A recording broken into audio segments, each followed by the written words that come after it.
Hello everyone. Welcome to Hoard of Tales, Women in Gaming Month. This month is sponsored by the very generous Free League, which we really appreciate. Thank you very much to Free League for sponsoring this event and platforming women's voices and femme voices in the space. And as part of that, if you want to check out a really cool game by Free League, you can watch the video on demand of our Vase and One Shot at youtube.com/Hoard of Tales. Follow the links in chat to get the game itself and more stuff from Free League. Clicking also supports the channel and all the women and femme participants throughout the event. So literally just clicking that link is a really great way to meaningfully support our voices, in addition to watching this channel and watching the stream. Thank you very much. Okay, so my name is Ella Watts. My pronouns are she, her. I am going to be not exactly GMing this game, because if you're familiar with either the Fall of Home itself or with Belonging Outside Belonging games, then you'll know that they don't usually have GMs, but I'm essentially gonna be here for moral support, I guess. I'll be the structural integrity of this stream. And I'm going to be doing my best to kind of make both you and our lovely players feel comfortable and at home. I've got a couple of other bits of admin to let you know. First of all, this stream and Hoard of Tales this month are doing a drive for Women International. As the name suggests, it is an international women's charity. It's really cool. If you want to find out more about the charity or even donate to them, again, look in the chat. There will be a link. You should be able to click it. I hear that's how the internet works. I'm going to give you some content warnings as well. So be aware that The Fall of Home is very specifically about nostalgia and melancholy. It's about returning to a home that has been destroyed mysteriously, perhaps in a post-apocalyptic fashion. And that means that today we're probably going to be discussing themes of like identity and grief, as well as potentially kind of skating across some discussion of trauma. Now, none of that discussion is going to be graphic. We're not going to be portraying any graphic scenes of abuse or anything like that on screen. But at the same time, it might be a little sad. So, look after yourself. Make sure that this is something that you want to be watching, and watch it at your own pace. If at any point you're like, this is feeling a little bit too much, you can always leave and then catch up later on video on demand if you want to. Last thing to say is please do check out all of the social links for Hoard of Tales. They're really great people, and I, as a woman in gaming, as a game designer and GM and player, really appreciate the work they do every year in kind of platforming our voices. It's awesome. Now, by this point, you must be desperate to actually meet these lovely people on the screen that you can see in front of you. So I would like them all to introduce themselves, please. They're going to tell you their names and pronouns in real life, and the name and pronouns of the character they're going to be playing today. Starting with Angela. Hello there, lovely beings. It's wonderful to have you here with us in the internet space and to watch us be, I believe the Trophy Dart game yesterday put it really big, swing big and cry lots, probably. And it's a belonging outside belonging game, so it'll be even more of that because we have more control. Unionize your players, people.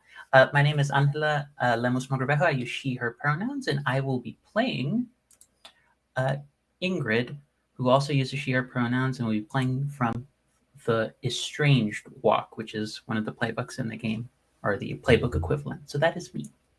Gorgeous. Thank you very much. And Jess. Hi there, my name is Jessica Crimes, she, her. I make unmarketably niche tabletop role-playing games with various people who catch my interest around the world. We've done a couple of compilations on Kickstarter and are currently working on a game that's being half made here in Glasgow, half over in Cairo by the incredible Athar Fikri, taking inspiration from both cities quite heavily, called Marrow Break. You can't currently buy it currently. It'll be available for pre-order later, but for now I'm just going to tell you about it to make you jealous. I am playing as Oleander the Nth, she, they pronouns. They can't remember exactly if they were the second or the seventh or something along those lines. And I will be playing from the rose-tinted playbook. Gorgeous, thank you. Also, I'm sorry, everyone, we've had session zeros, we've done our safety tools, we've chatted a bit, I've already met these lovely players, but hang on, Jess, are you the person who made You Got a Job on the Garbage Barge?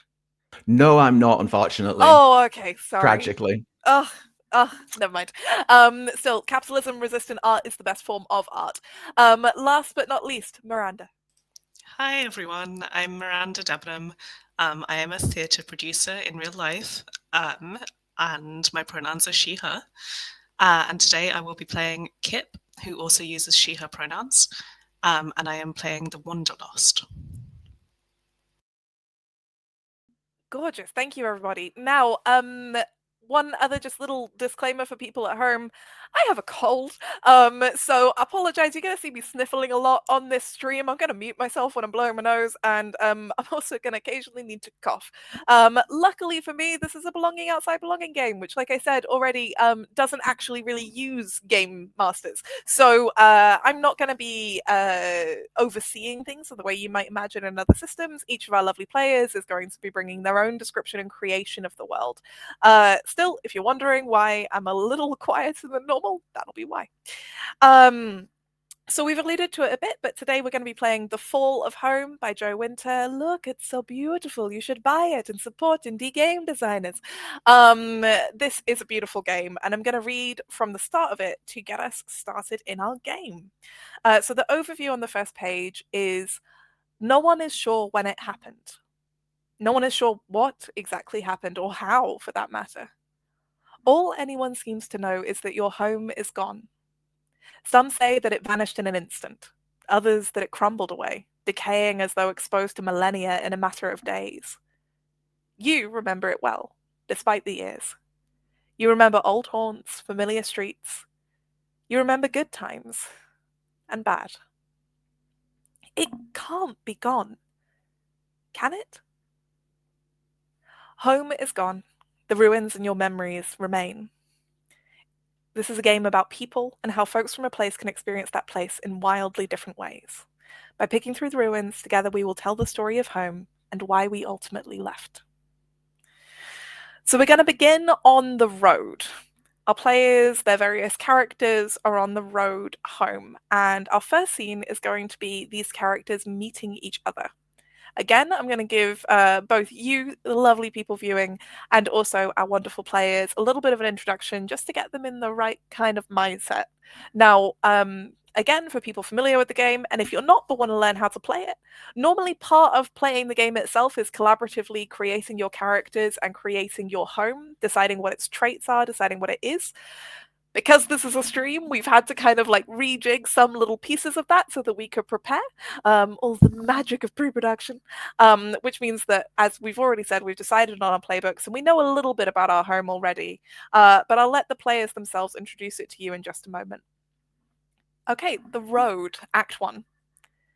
The road home is long and winding, but you remember it well all the same. As you draw closer, you meet others making the same pilgrimage. Their faces seem familiar, though you cannot place them, as if pulled from a half-remembered dream. Whoever they may be, they are heading in the same direction, and you welcome the company. Tell me, players, how do you meet?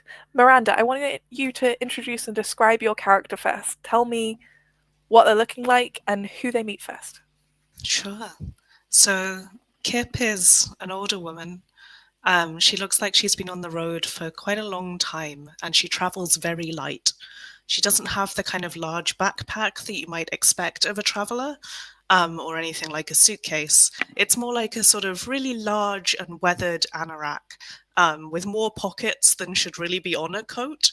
You suspect that maybe she's sewn some on additionally, or maybe kind of stapled together multiple coats over time to create this garment that she's wearing.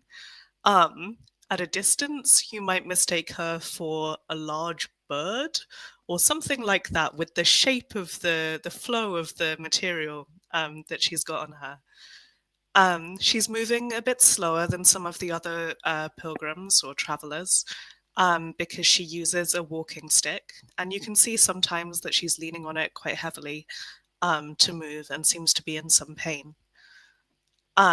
She's very weather beaten. She has crow's feet around her eyes, and probably some small scars or marks on her visible skin. The first person that she bumps into is Oleander, probably overtaking her on the path, if I had to guess. as you would be overtaking Oleander, as they're finally expecting home to be breaching the horizon, they are not actually moving. She is in her filthy, stained, patched, but still impeccably fitted court clothes, scrabbling around on the ground and clearly close to tears, looking for something. She's muttering to herself about how it's not right if it's not complete, if I don't have everything, I set out with. It's not right. I need to find it. And her fingers already are black with dirt from however long she's been scrabbling around looking for something. Kip sees this and starts to go past Oleander, but then pauses, probably visibly sighs, and turns around. Can I help you with something? Yes, please. Sharp eyes. I need sharp eyes, a button. And Oleander holds up a sleeve, and there is exactly one button missing from their cuff, and it is clearly causing them great distress. Oh, don't worry. It's small, it's brass, it's shiny. Sure, I've got loads, so hold on just a second. No. And Kip pulls out like one of the many pockets and starts going through them all. Here. She pulls out a handful of extremely miscellaneous buttons, none of which match the description you gave, but they're kind of close. And she holds them out, clearly trying to be helpful. One of these might do. There is a long breath as Oleander tries to work out whether the stranger is insulting them on purpose. And I think at this point, they say nothing further and turn back to scrabbling around in the dirt, inching along closer and closer down the road. So at what point, Angela, how does your character come upon this scene and how do they respond to it? Ingrid sort of appears. I like to imagine in somewhat contrast to Kip's kind of almost sprightly level of movement. Ingrid is a bit more measured, also walking, also has a cane that she is using to support herself as she moves. She's not particularly old. She's only 30s or 40s, but her face would never give that impression. She has lines on her face that suggests a very weathered life that has not been kind in many ways. Her hair is what I'd like to describe as effectively akin to a lion's mane, just very shaggy, and it has flecks of red, orange, and yellow in it, as though it's been almost like haphazardly henna dyed by someone who didn't quite know what they were doing. But she has a scar running across her right cheek, and she seems to have a lot of very baggy clothes, like as though she's trying to hide her body explicitly away from other people. But I think she's in the midst of having very strongly reacted to having seen a puddle of water that had gathered nearby along the road. I imagine it had been raining a day or two before, and there were still some puddles. She seems to jump with fear at it, but then sort of comes along and sees the two of them with sort of a look like, "Are you in distress?" Oh, I think this person might be. We're looking for a button. Have you seen one? I do believe I have actually seen a button somewhere. Show me. Yes, I would be happy to do so. I will note, and sort of walks back a few paces in the road. The puddle that she had jumped away from in fear, she did see, even amidst all the muckiness, that there was a very courtly looking button that probably belonged to a similar outfit. Oleander will follow you over, and seeing this, takes care to never quite touching it until they're exactly going to pick it up for fear of scratching it or marring it. Gently plucks it from the water and then just moves to stand directly behind you, waiting for you to continue. I have a sewing kit, if that's helpful. By now, Kip has poured the buttons back into her coat, and is now rooting around further for something else that could be helpful. It will be fixed in time. You have many pretty things to save your thread for. We should continue. This road is unlucky. There is a tendency very often along these kinds of roads for the weather to change quite without any warning, but I sense that we shall be fine. And she, in the bag that she is carrying, she pulls out it's not in the best of shape, but it's a very functional umbrella. So she has an umbrella that she's carrying if you would like some company while walking. It's always good to meet fellow travelers. Kip starts moving again back towards home. I mean, this road only goes to one place, so I assume you're the same as me?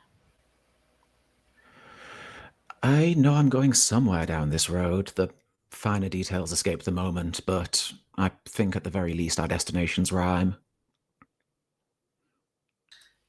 In that case, let's travel together. It's always safer in a group. Oleander is fully stood, ready for the umbrella to be opened.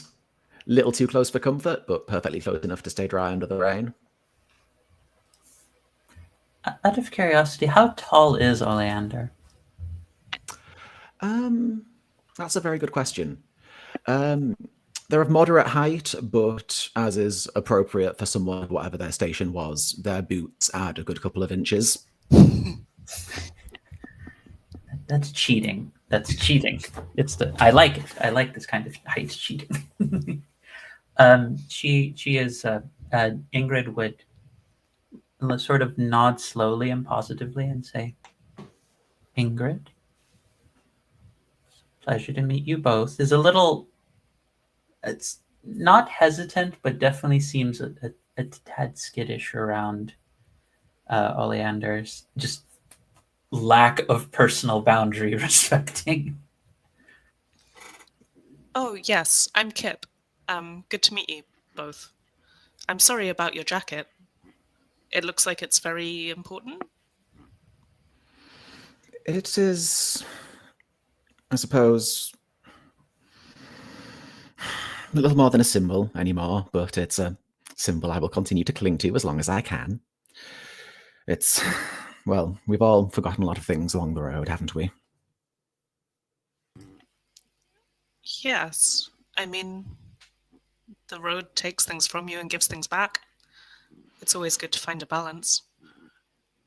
You don't mind me asking, is that from, what was that tailor called? You know that little place? It was on like a narrow alleyway? Goldbert and Goldberts. Could never get the Yes. spellings right. Never quite matched. Yes, they served the various families for long enough. Excellent quality, if perhaps their customer service left something to be denied. I've sent letter and letter out to what I know used to be their address regarding stray buttons, fraying threads, trousers growing shorter over the years, and they've never once replied while I've been wandering. I really must see what's been keeping them. Oh, yeah, that sounds terrible. Very distressing when you can't have upkeep on your important clothes. I mean, I'm constantly mending things. Yeah, not from a tailor exactly, but I aspire to it. Kip is clearly slightly struggling to make conversation with Oleander, but doing her best. Yeah, I was gonna say, as you walk on and get closer to home, to a former town, I would like. There was a moment where Oleander very briefly said that the road was unlucky. I'd like you, Angela, to tell me the urban myth that is like the people who grow up in the town know, that explains like why this road is unlucky. Like, is it haunted? Did something happen here? Like, was there a highwayman or something? Like, what is it that makes this road unlucky?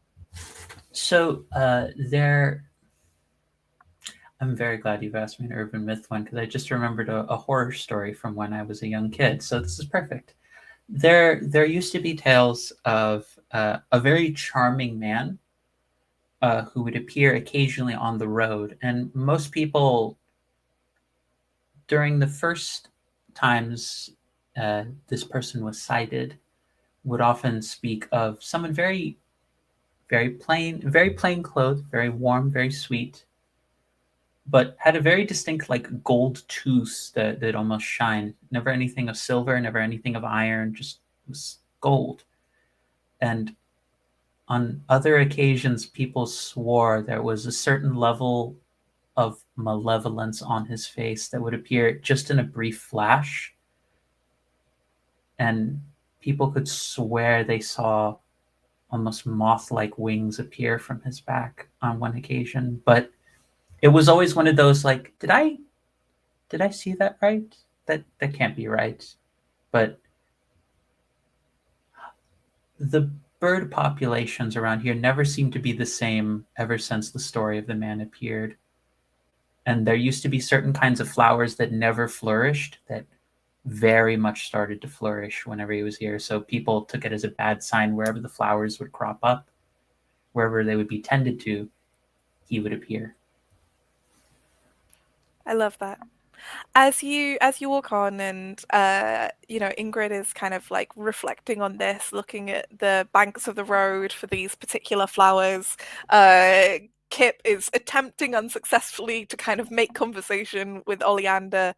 Eventually, all of you get to kind of arise. You crest the hill that looks over your home, and whilst it has been a long time and you've forgotten much, you have not forgotten this much, and the vista that greets you is not what you expected, and in many ways confirms your worst fears about what has happened to this place that you came from. So I'd like Jess, please, to describe to me this vista that you see and explain why it's different to what you expected. I think that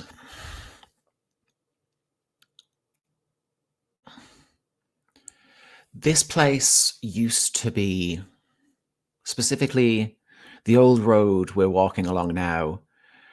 We knew that at some point, for maybe the last even full mile of this road running straight towards our town, it ran parallel to almost a braid of rivers and streams. It's to the point where it's hard to tell where one begins and another ends, weaving in and out of each other. Like nature eroded 30 different paths instead of just taking one. It was a locally minor site of superstition. It was said to be important for 1,000 different reasons to 1,000 different people. But now instead, all that runs along the road next to us is, I suppose, crisscrossed scars through the land where these tiny rivers with their flourishing biodiversity, home to so many kinds of herbs, fish, reptiles, amphibians. It's just deep gouges in the land now.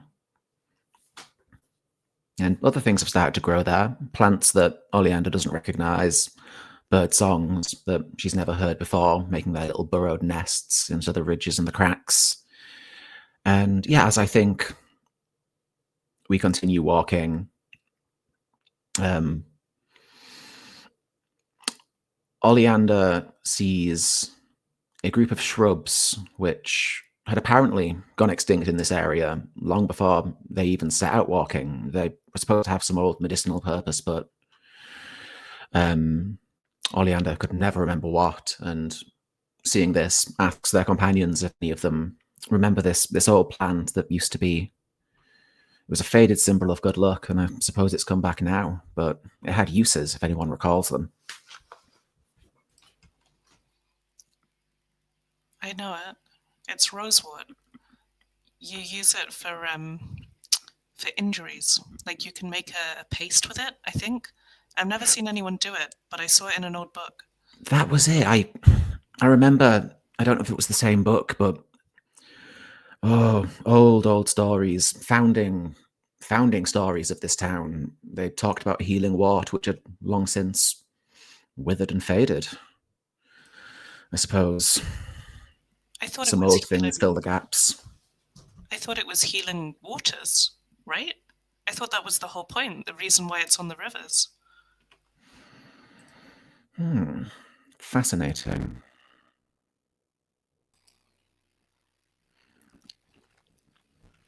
What third different explanation had Ingrid heard? Her explanation that Ingrid is aware of is that it is a color that is the coloration of the particular shrub was sometimes tended to by locals because the specific hue of the rosewood would hearken to certain kinds of forests and other places where a lot of vegetation would grow, and because of that, they who dwell below the fair folk of the tides, the fair folk of the depths. There's a variety of terms people used to speak of them in relation to. Would be fond of seeing it, especially those from the depths. They've never seen the forests like some of their kin have, so seeing it in different places were a way of almost enticing them to let them say hello to perhaps a foolhardy mortal who found them. As you share this, Oleander's eyes light up, and I remember it was an old children's rhyme. They used to say that it was lucky, something to do with a drowned aunt, a drowned relative, a drowned family member in high esteem, presents for someone. Either way, I will take it as a good omen. It looks like we could do with as many good omens as we can get. I mean, I remember low tides, but nothing like this. There's not even been a drought in these parts. I keep track of the weather. It's important when you travel. Had you heard anything? Has anyone written? You said you hadn't heard from your tailor, Miss Oleander, but anyone else? It's been so long I never even thought to check. Oh, all the essentials. My tailor, my supplier of fine books, the orphan child who used to ship me fresh oil.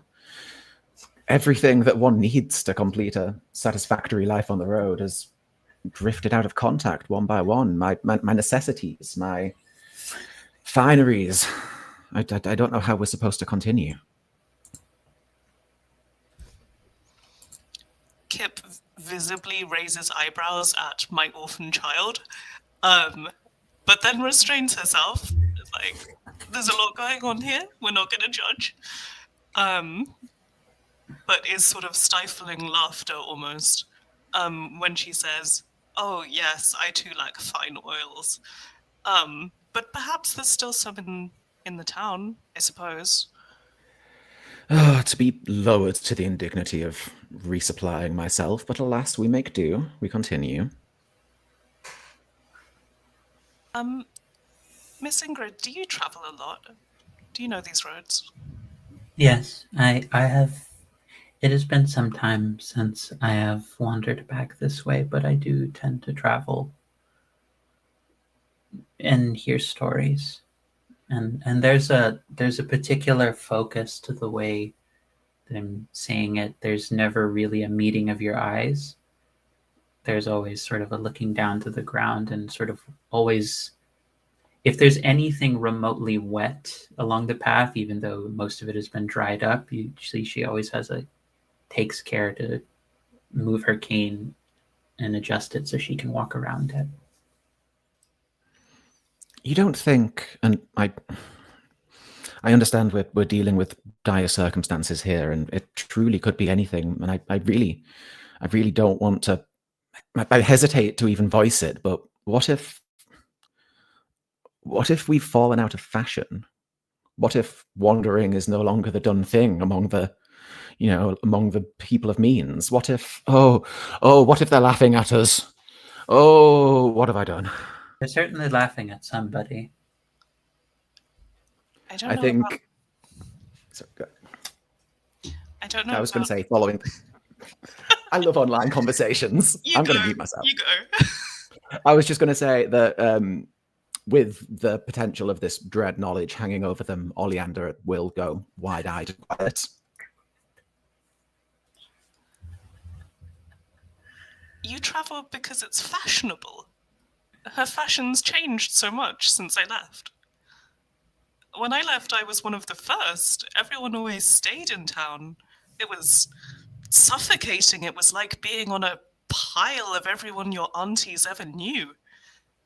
I mean, but everyone loved it. It was, I mean, I never fully understood it. But you say that now everyone leaves? It's the done thing? Of course, how can one consider themselves a learned and able leader of people if they have not seen the world beyond their walls? I admit that in the time of... I forget how long ago, I forget the time of who at once it was bold, nouveau, it was pushing the very boundaries of acceptability, but like all things, taboo and trends are a coin that regularly flip.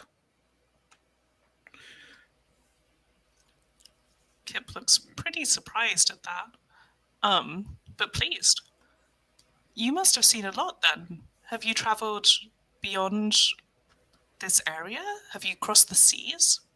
Taken one I've of the seen ships? all the finest boarding houses of this great nation. I have trod every one of the most travelled roads. I have been wherever it is people of note go. I have seen everything it was my duty to see, and I have laboured to bring back something worthy of my travels for my family. But yes, I have any guidebook, top 10 places, I've been there, I've seen them, I've smelt the salt on the air, I've felt the earth crunch beneath my feet for, well, I forget how long, but I've travelled as much as was my duty. What about you? Sorry, Angela, your character's name has escaped me a moment. Ingrid. Yes. I'm terrible with names. This Oleander then will turn to Ingrid and say, well, what have you? How far have you travelled? What have you seen?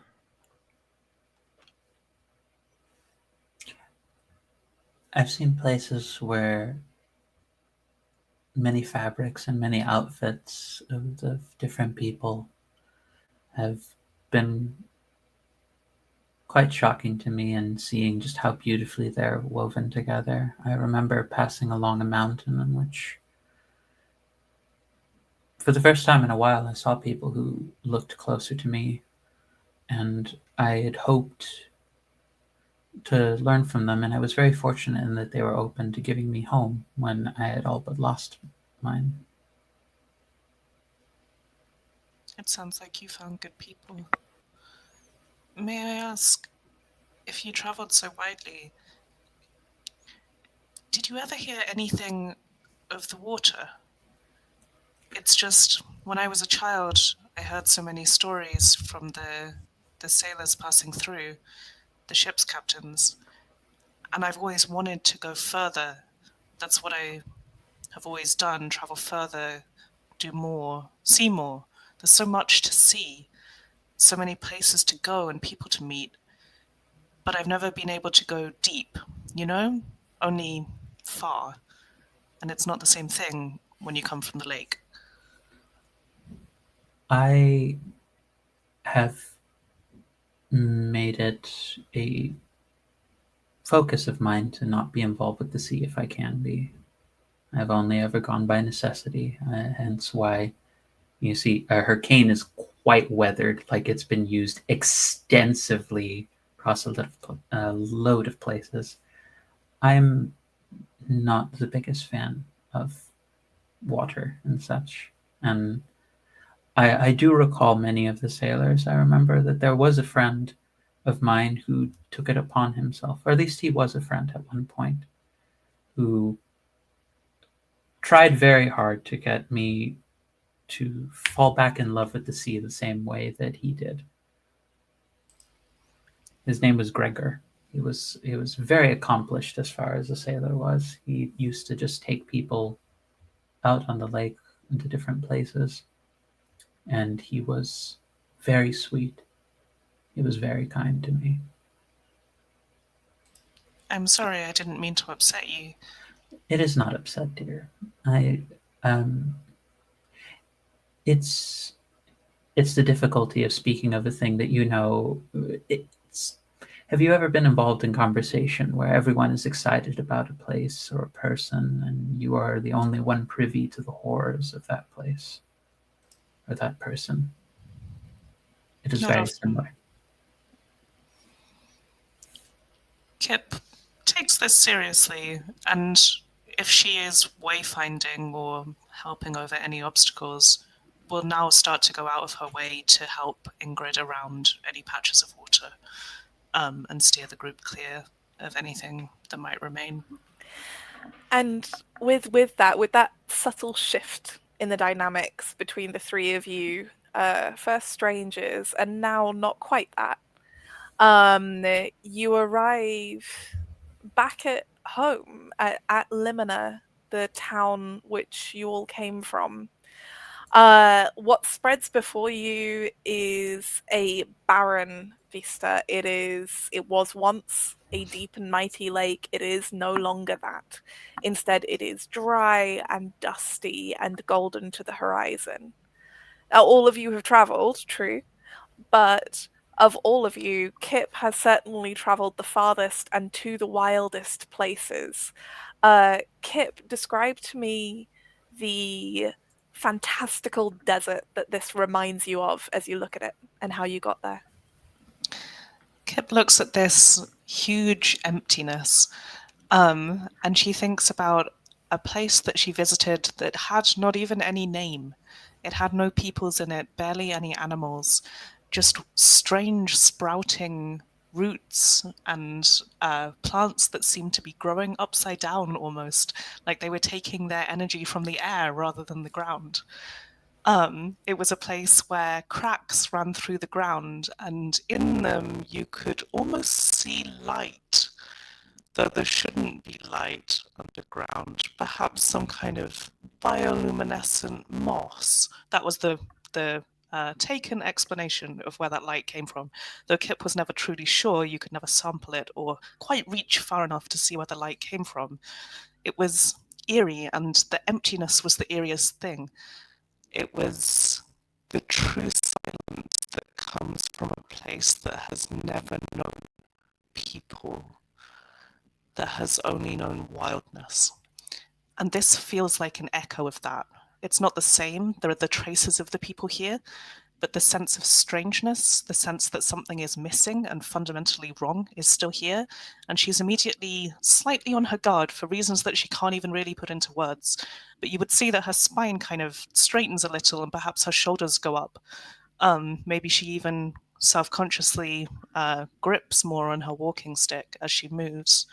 And she'll perhaps try and put herself in front of the group, as though there was some kind of manifest danger that she could ward off. There isn't, obviously, but she has that feeling as we descend towards the town. I love it. Angela, could you please tell me how intact is the town?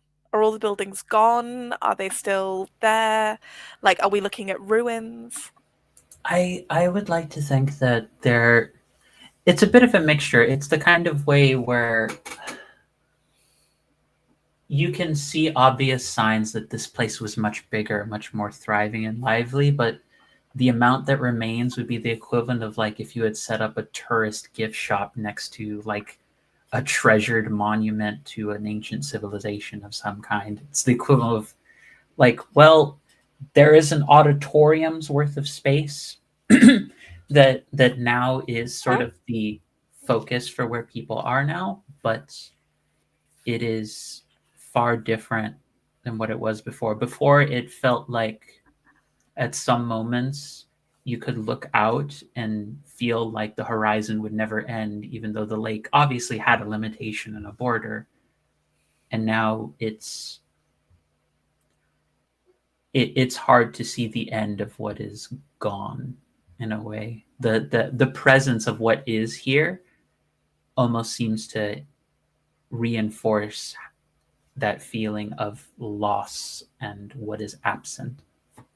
And indeed, there are no people here. There is evidence, perhaps, that people have passed through, but there is no one left. It's just the three of you walking down this hill towards your home, towards the town that was once known as Limina. Finally, Jess, I want you to tell me what it should look like. What should you have seen when you came over this hill? Oleander has, to perhaps phrase it generously, grown and matured somewhat on the road. But when they were here before, life was just an endless carnival of sensation. Everything was new and delightful and exciting. And that was just as true here on what used to be a tourist promenade, running down one of the more expensive areas toward the lake, or wherever the lake used to be. Oleander is remembering the smell more than anything else, the cacophony of smells, the frying pastry, the ice cream, all the novelties, the smoked fish that were so favored as a local specialty, the smell of the brewery over the lake at the far edge, making use of the waters that were less reserved for frivolity as this touristy area. And yeah, I think what is gripping Oleander here is just the absolute silence, the absolute absence of sound, of smell, of chaos. And they feel a deep need to break that silence. And so they pick up a small round rock. It fits comfortably in their palm. It feels heavy, but it feels right. And with a spin, they launch it through one of the last remaining windows on what used to be a place tourists could rent small boats to take the lake air. The window shatters and Oleander mutters something about, well, whatever they banned me for in the first place. Kip gasps, like truly horrified when Oleander does this. Shh! They started it! What? Are you Oh, seeing people? No, the owner of that little boat shop, he banned me years ago. Can't remember why for the life of me, but he probably had it coming.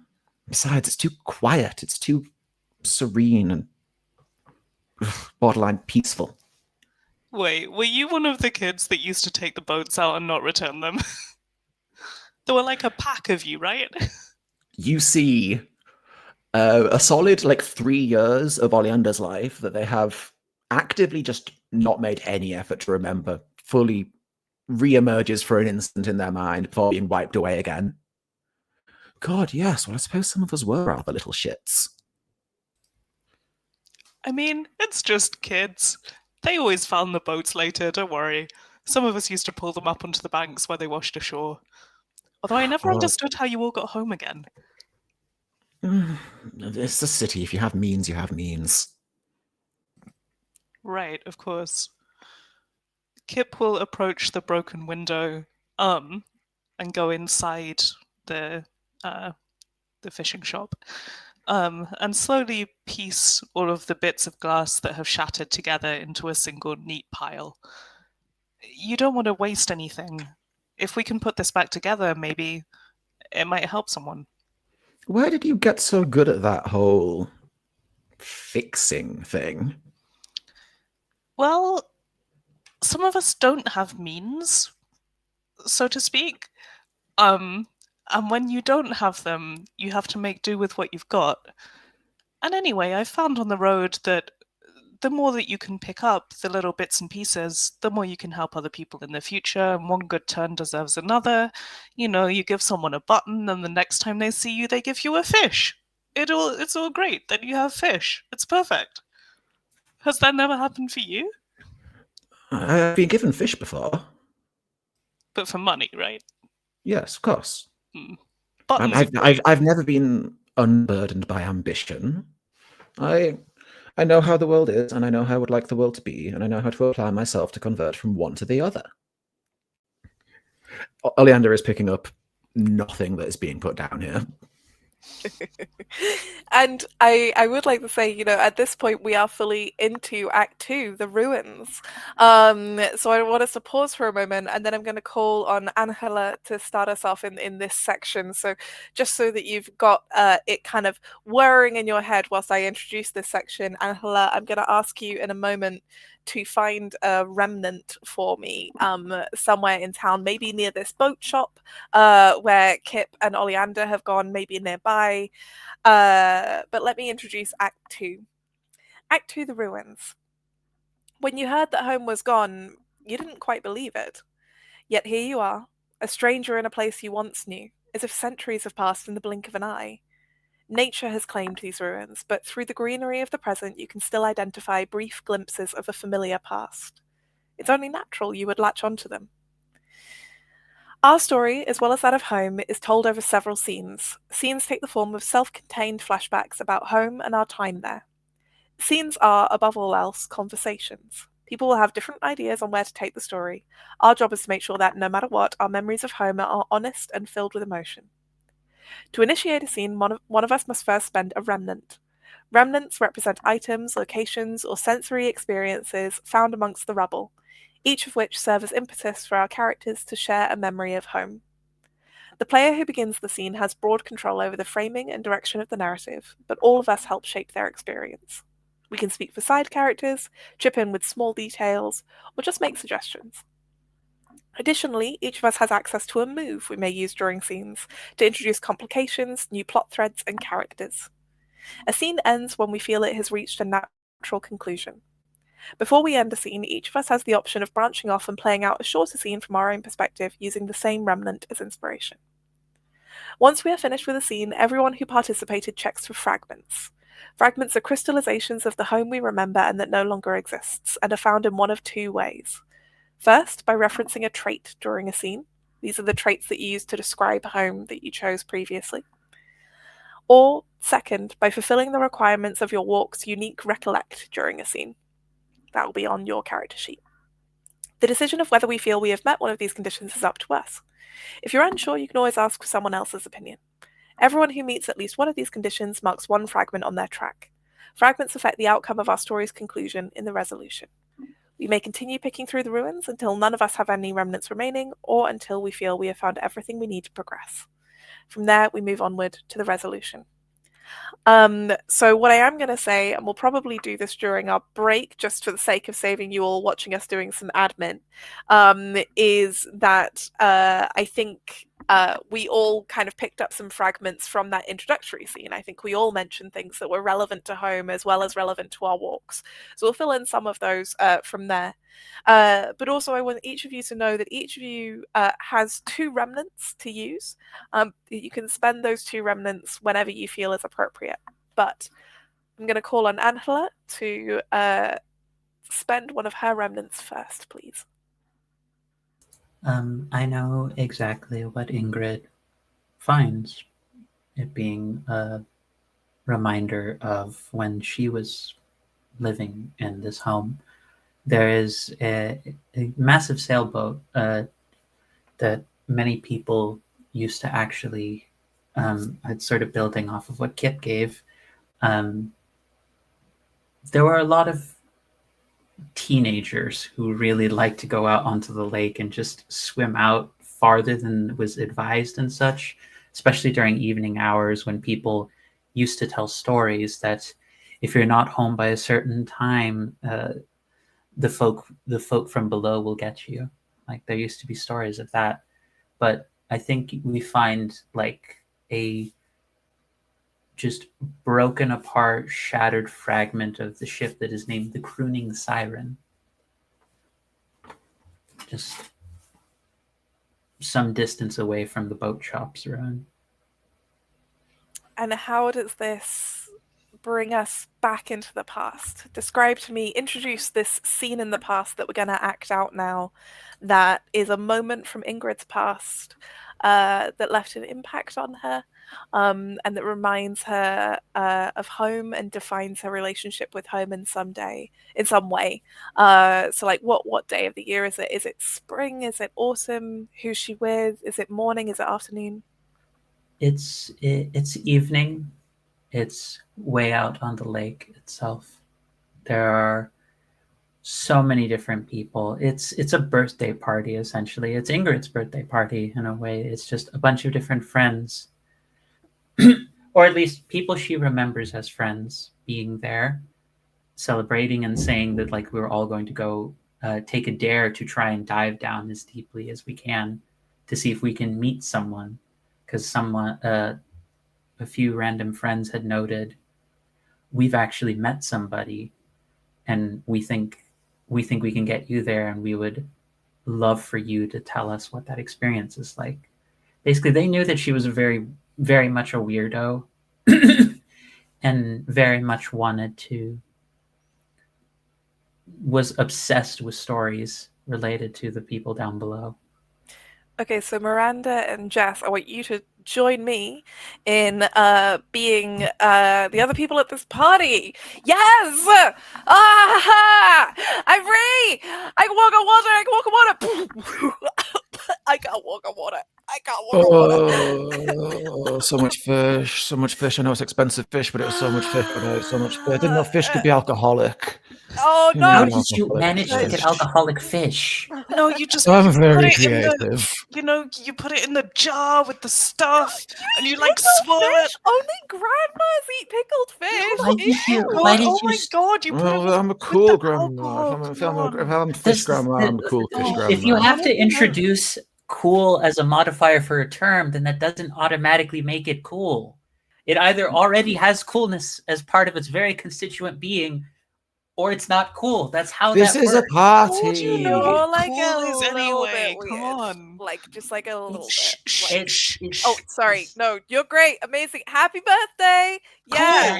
Cool. You're so cool. Cool, Ingrid. Yeah, Thanks. for sure. Yeah. Anyway, are your like friends gonna join us? She in response to your character, Alice, she like puts a hand like on your forehead and like pushes you over almost. What? Do you want me to meet your friends? Look, I can't. I had a little bit to drink, and I feel like it's a bit more than a little bit. Well, it's a party. Why aren't you having anything to drink? Do you not even want the grandma fish? You don't even smell a little bit like sardines. No, you don't have to smell like fish to meet them. That's not it. You have to she needed to like look meet them. like It's a like fish. perfume. Like if we rub like a cod on her, I'm gonna grab like a fish from a bucket and like try and like rub it on Ingrid. Ow. Also note her. Now they'll like you more. It's like perfume. I guess. Also note her voice is actually much higher pitch than anyone in the current timeline would know, but back then it's like her voice is much higher pitched. I don't need fit. This is not exfoliating. This is not like a skin treatment of any kind. It's you're putting a fish directly on me. But if you, It's almost time. Yeah, you have to go down. Like when the moon is right up there, like really up there, and you dive in the middle of the moon. Sorry. Ingrid.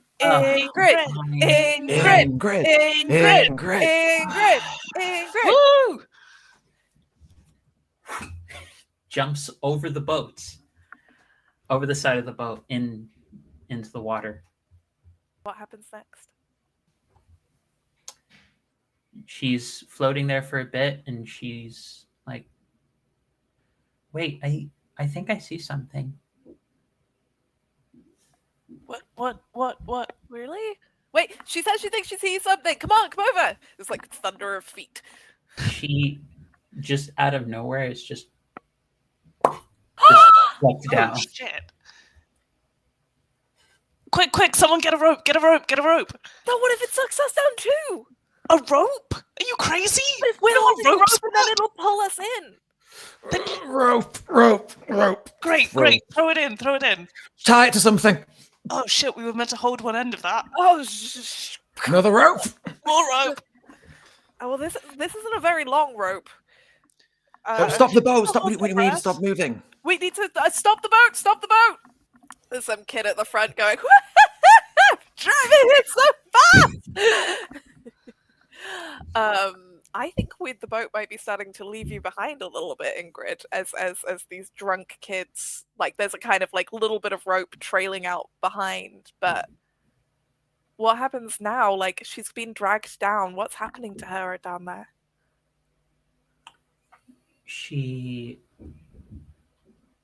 in contrast to what people thought in the moment from above, for the folk, the fair folk above, the folks below actually look, they look terrifying. They look very much like, think non-sexy Zora from The Legend of Zelda kind of vibe. So fish folk, but non-sexy. Because I have to make that specification, because if I just say they're terrifying, I'm sure someone will appear in chat being like, I don't agree with this statement. So I'm going to say one of them in particular is lit as if from some great bioluminescence below, and just hangs in the water in front of you and says, friend, foe, friend, foe. Like, friend, she says foe. Friend, but she for a moment forgets that she is underwater.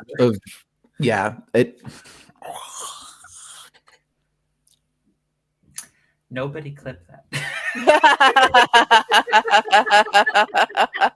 And this creature just stares at you, not understanding your words because you can't speak underwater, I suppose. Friend. But now you're foe. choking. You opened your mouth underwater to speak, and that cold lake water rushed into your lungs and mouth and up your nose. Your eyes are watering and burning, and as they do, that blurry vision is showing you these strange figures crowned with coral, with big black wet eyes like seals. And one of them keeps making this sort of tick-tock repetition sound, but it's so cold, and you're starting to notice that your limbs are getting heavy with the cold. What happens next, Ingrid? I think for a moment she gives in to the possibility that maybe this is how it goes. And I think she has like 80% given up, 20% maybe still an impulse to hang on. And as I think she starts sinking lower and lower, she ends up actually hitting her face on the bottom of whatever bottom is. Her face actually cracks on it, and along her leg there is a lot of pain. As something is hurt. I don't think she actually remembers what happened to her leg, but very much something that was painful and terrible, and I think she remembers it as nearly drowning. There is an enormous breaking of the image in front of her as somebody dives in from above to try and find Ingrid. One of the kids finally coming to their senses a little bit, enough to jump into the water. And perhaps Ingrid sees a hand starting to reach for her.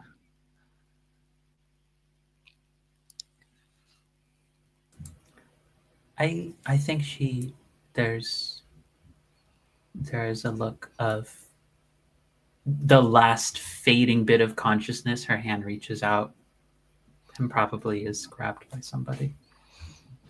And it's a huge struggle to bring Ingrid back up to the surface.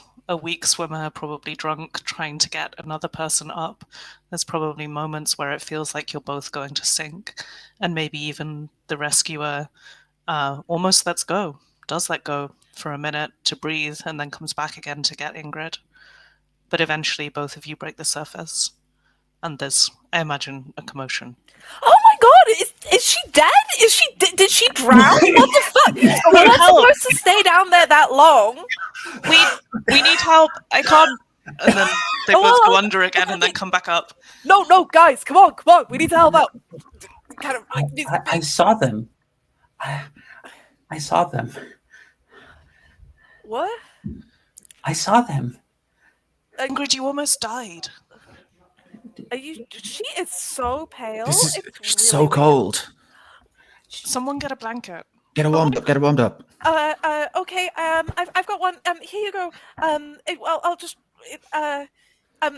Oh, she smells like fish. I'm gonna just throw in here that I think the last clear memory before everything turned to chaos underwater that sticks with you here is just, again, in that twisted underwater voice. Friend?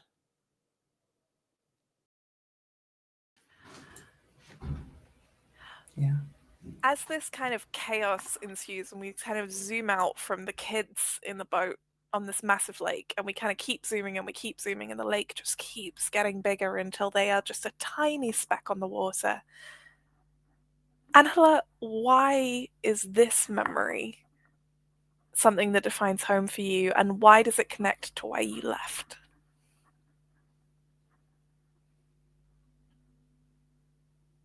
You're muted. Just I was collecting my thoughts Sorry. for a moment, and you're fine.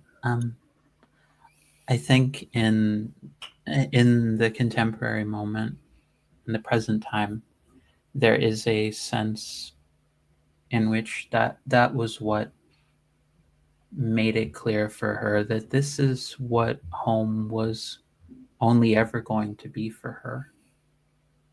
That there would be people excited around her about things she didn't understand, and interacting with one another in ways she could not process, and very clearly became excited about something, truly deeply excited and happy about something for once, did the thing that people told her to do,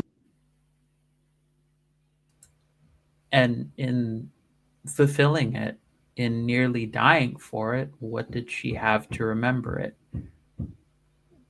Basically, people saying she was a liar and making it up.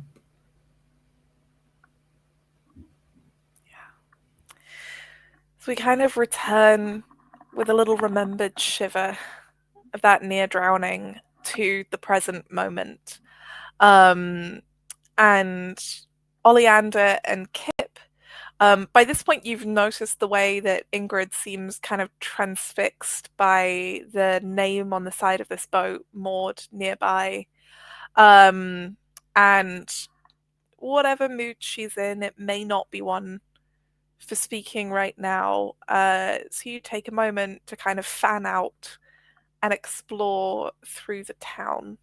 Now, each player has 2 remnants each. We only need to use as many remnants as we feel we need to finish the story. You can always initiate a memory using one of your remnants, and someone else can always add on to that memory from their own perspective if they'd like to. But I want either Jess or Miranda to go next as you kind of explore the town. Explain to me how you move around and what moment you find something in the rubble and the ruins that reminds you of what this place was to you and why you left it. I think that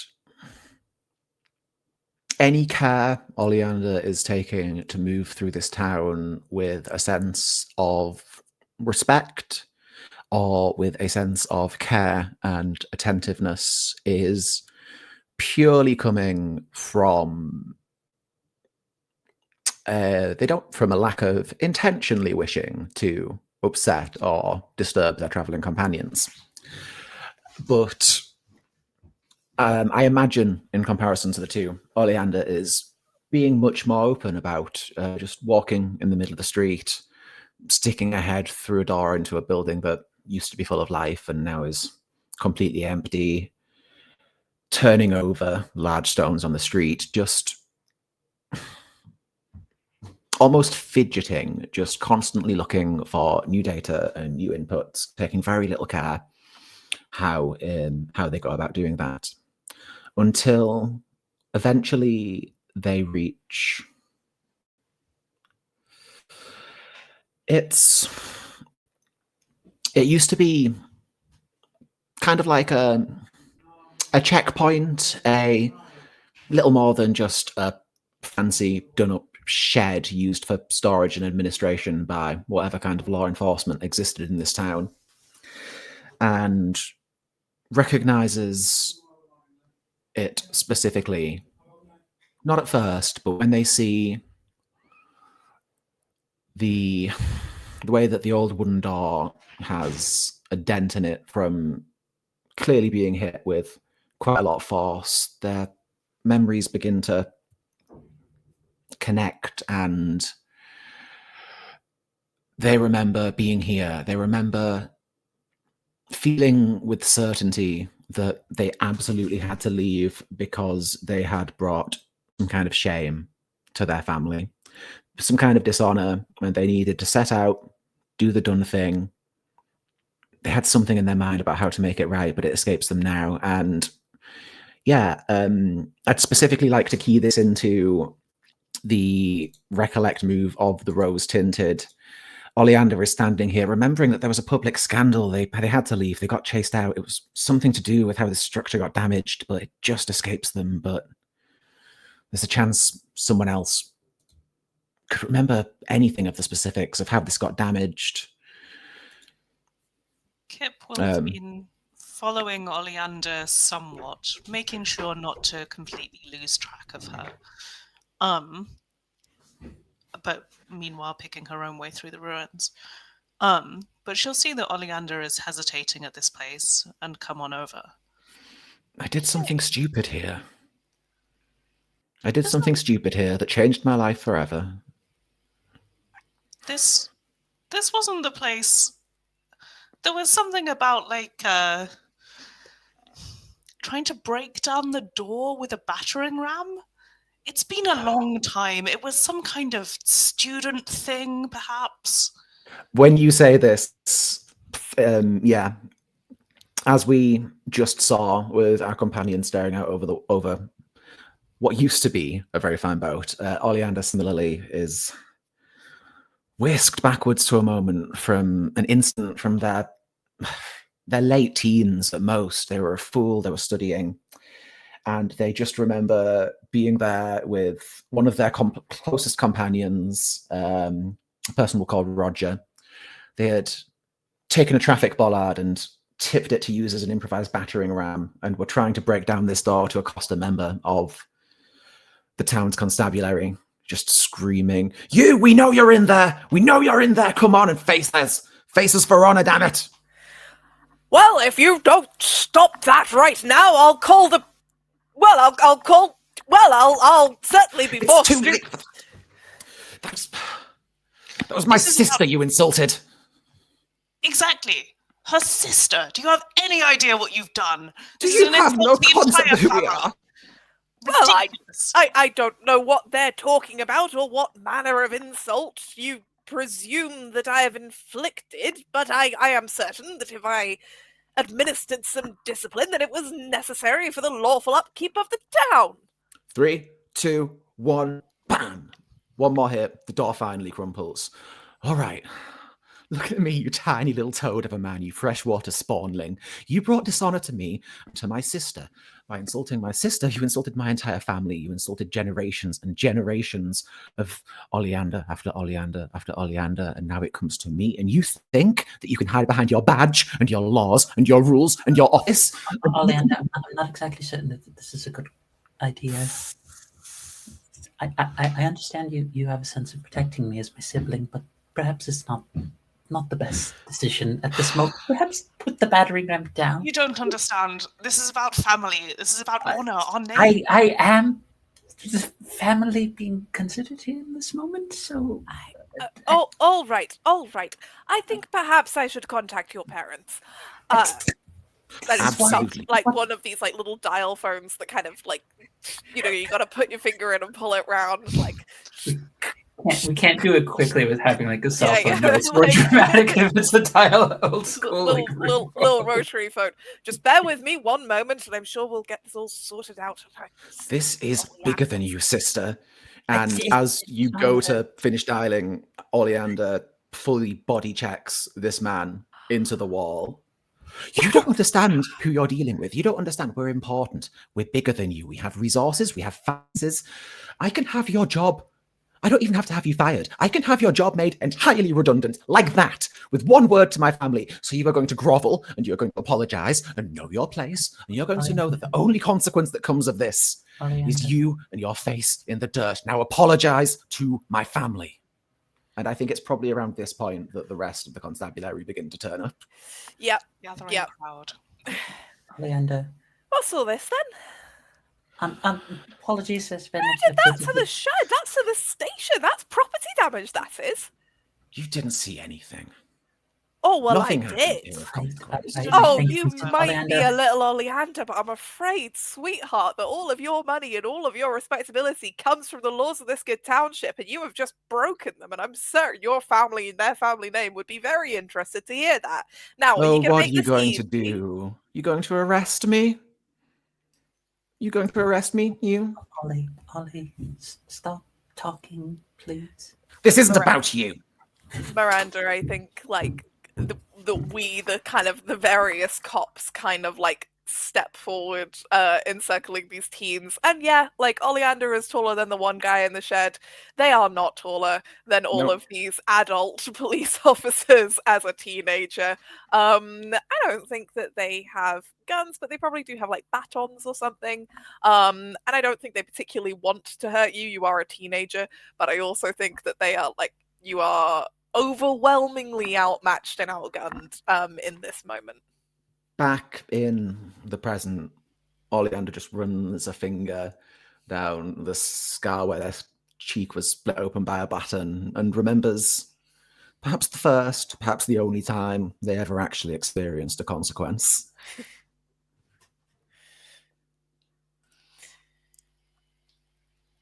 Kip, still finds this a funny memory, really.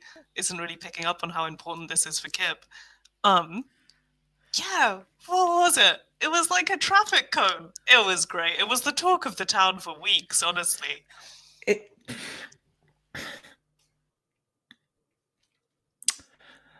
We grow as people, we move on, and I just think we all need to cultivate an air of forgiveness. Oh, there's nothing to forgive. You want to break down one of these doors? You have a good time.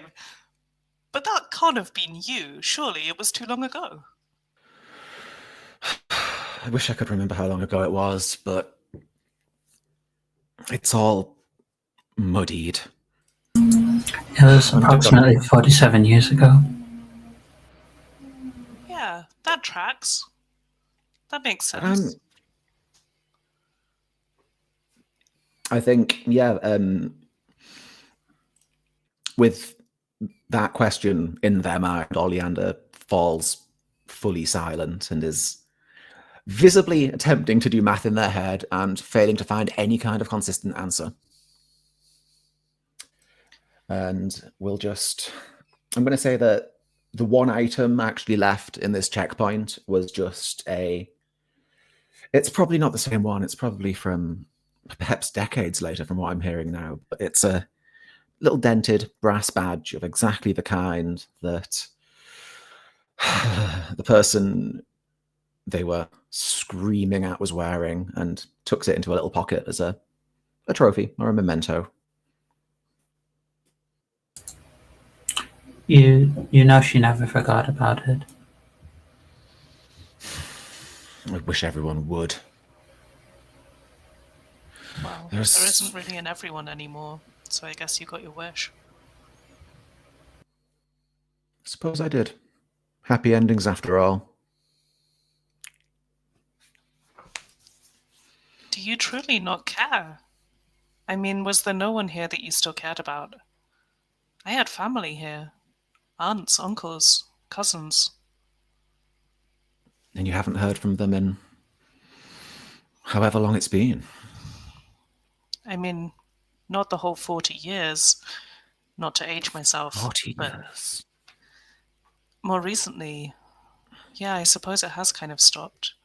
It's hard to keep track when you're moving from place to place. I mean, many times I've come back to a familiar road, a familiar inn, and found stacks of letters waiting for me, and I've just missed them by months rather than days. I always thought it was something like that if I just went to the right place, I'd find something, and I've never really been one to write home, I guess. I think we move onwards. We want to hand it over to you to see what we see. Kip is sifting fairly carefully through the town. She clearly has a mental map of where things should be. And she's trying to retrace paths that she knew when she used to live here. She's moving her way more towards the outskirts of town, more up onto one of the hills that encircle the town and then the lake. And as she's moving further up, she gets more and more intent until finally it looks like she sees something buried in the ground and starts to dig for it, kind of mirroring how she met Oleander, I suppose. And then finally she brings out a large, perhaps like this size of a side plate, piece of thick glass, and holds it up in the air. Look, this is where the observatory was. Don't you remember? It was up here on the hill. I can't believe this is still intact. We could rebuild this. This is incredible. What is this? Some kind of magnifying lens or? A telescope, remember? From up here you could see for miles. It was my favorite place to come in town. I mean, you could just get away from everything, away from all the people, the tourists, my god. Get up here and look further than your eyes can see. Have you never wanted to do that? I thought this whole place would have gone, well, before whatever happened here, really. I thought people would have got bored of it. But it looks like it stayed for a long time. This doesn't look dusty.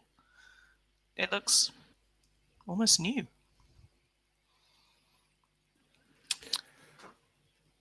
Kip continues to kind of move around within what you're now realizing are the ruins of quite a large structure.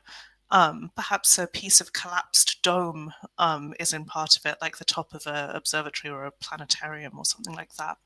Weird shapes that you don't find on other buildings. And she's slowly trying to reconstruct the pieces of a pretty large telescope, all of the important bits. It's clear that she doesn't actually know how a telescope works.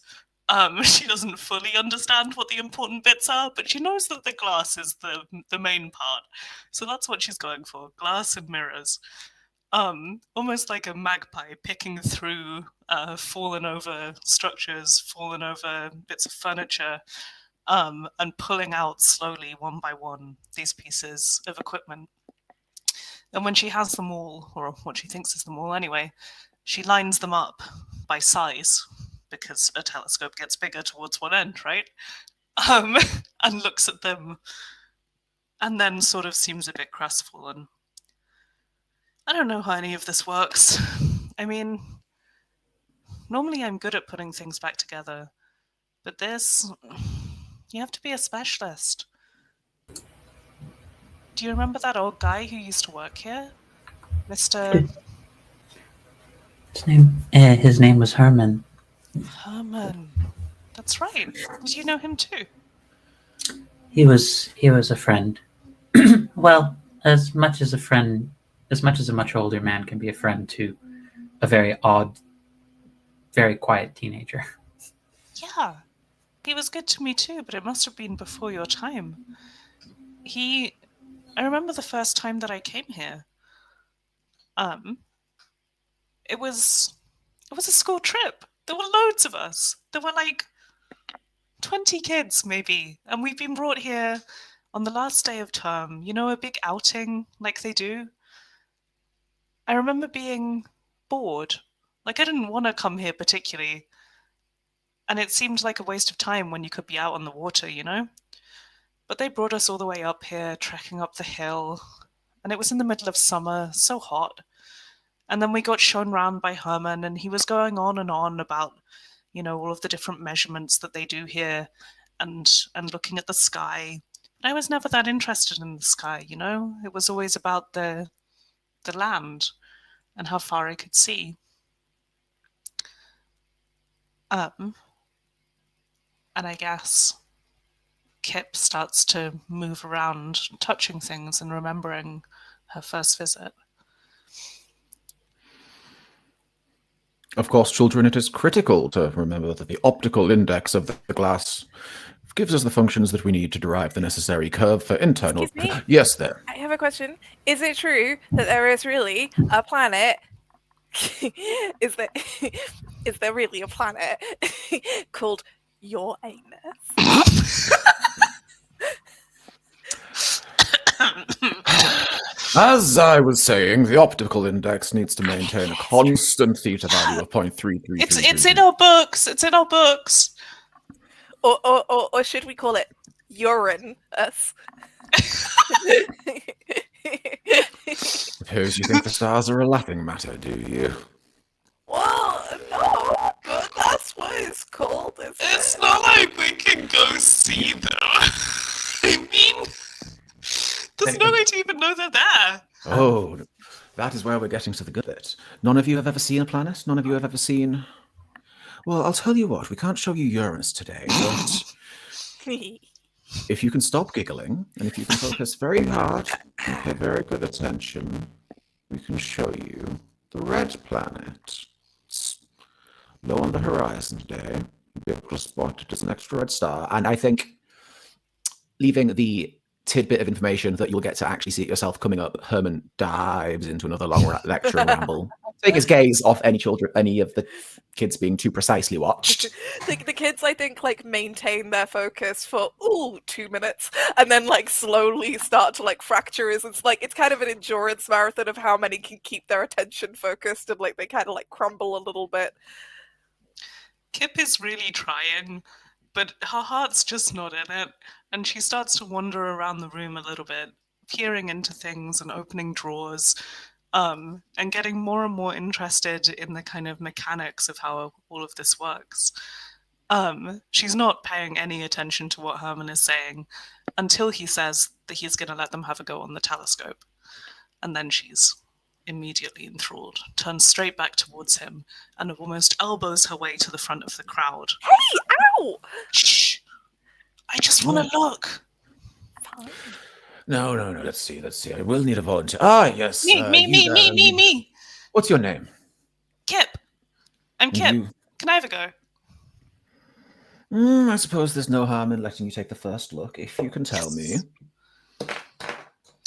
what is it that you're wanting to see? What brought you here? I know it's a school trip, but are you looking to join in the ranks of the astronomers and astrometry, deep field cosmology? What intrigues you? I want to see everything. Can you see aliens from here? Can you see other dogs on Mars?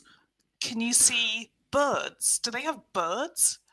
How about you put your eye here in space? and you tell me exactly what you can see?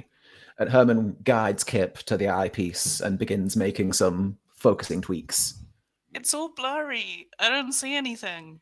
Put your hand here and just turn this dial very, very slowly. Well, you'll see it when you see it. Whoa. There. And I think, presumably for the first time, Kip will be able to just see this red disc.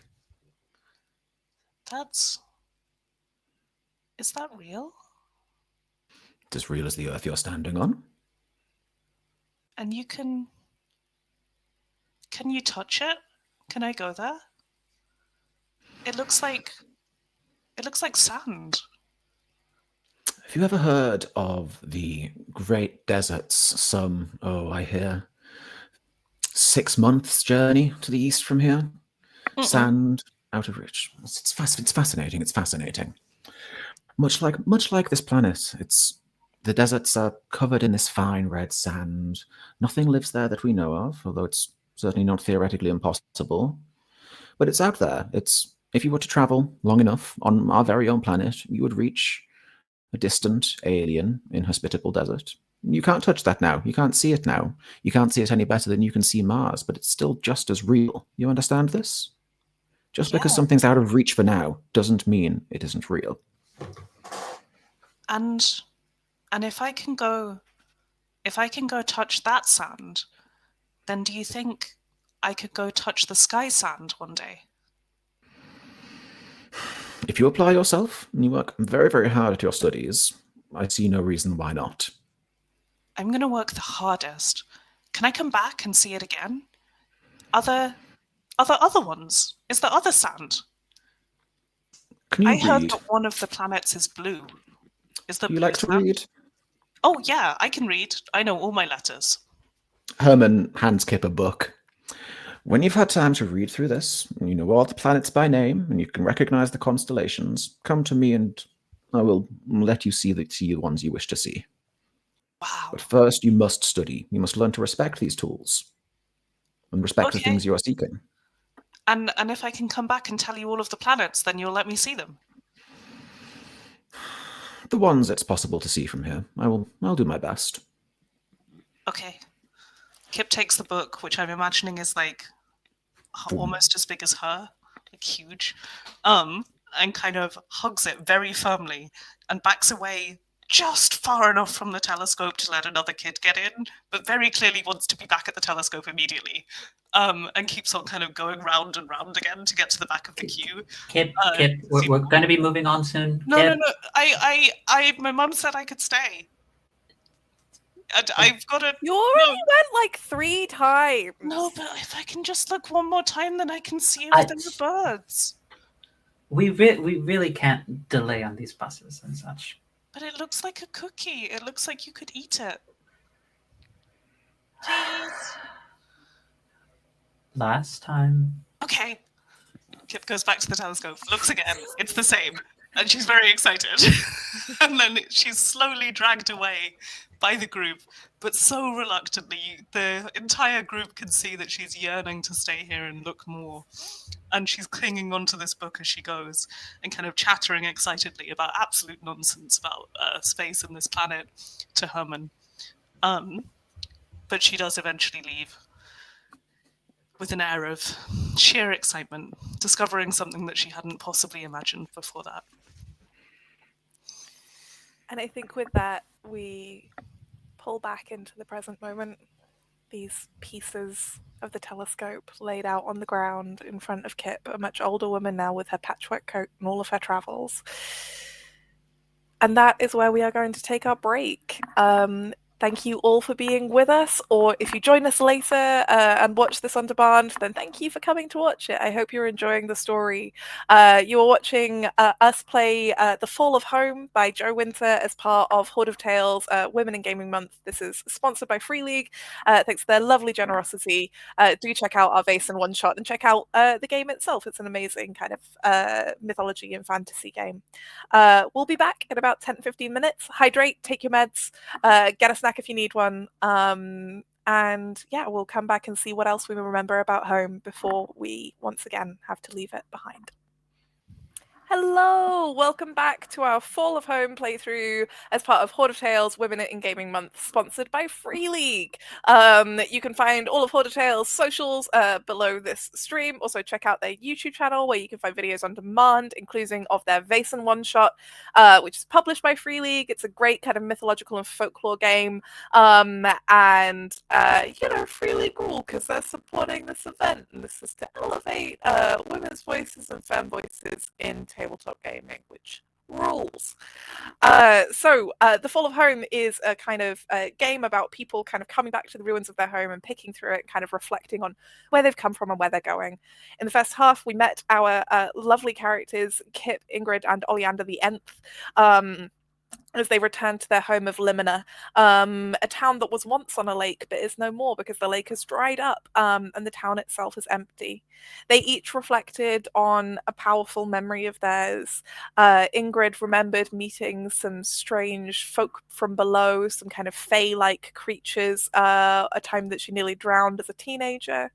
Oleander recalled an incident with the local constabulary where they tried to break down the door of a station.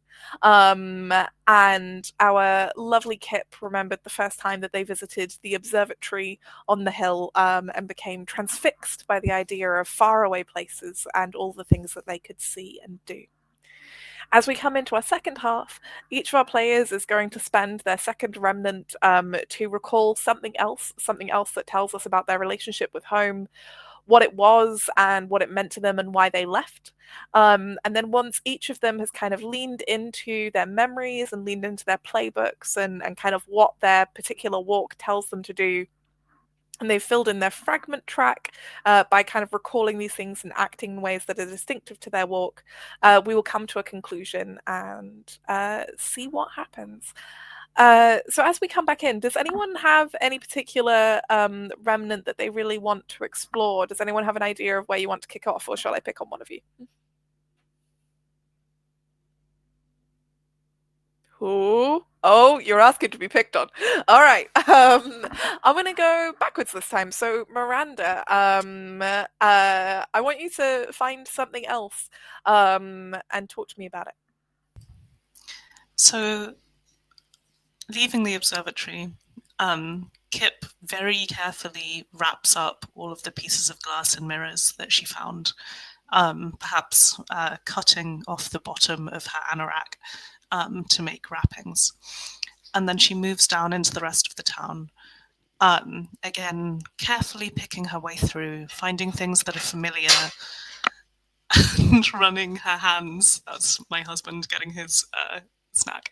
And running her hands over the stone walls as she passes, remembering the feel of them, the texture of home.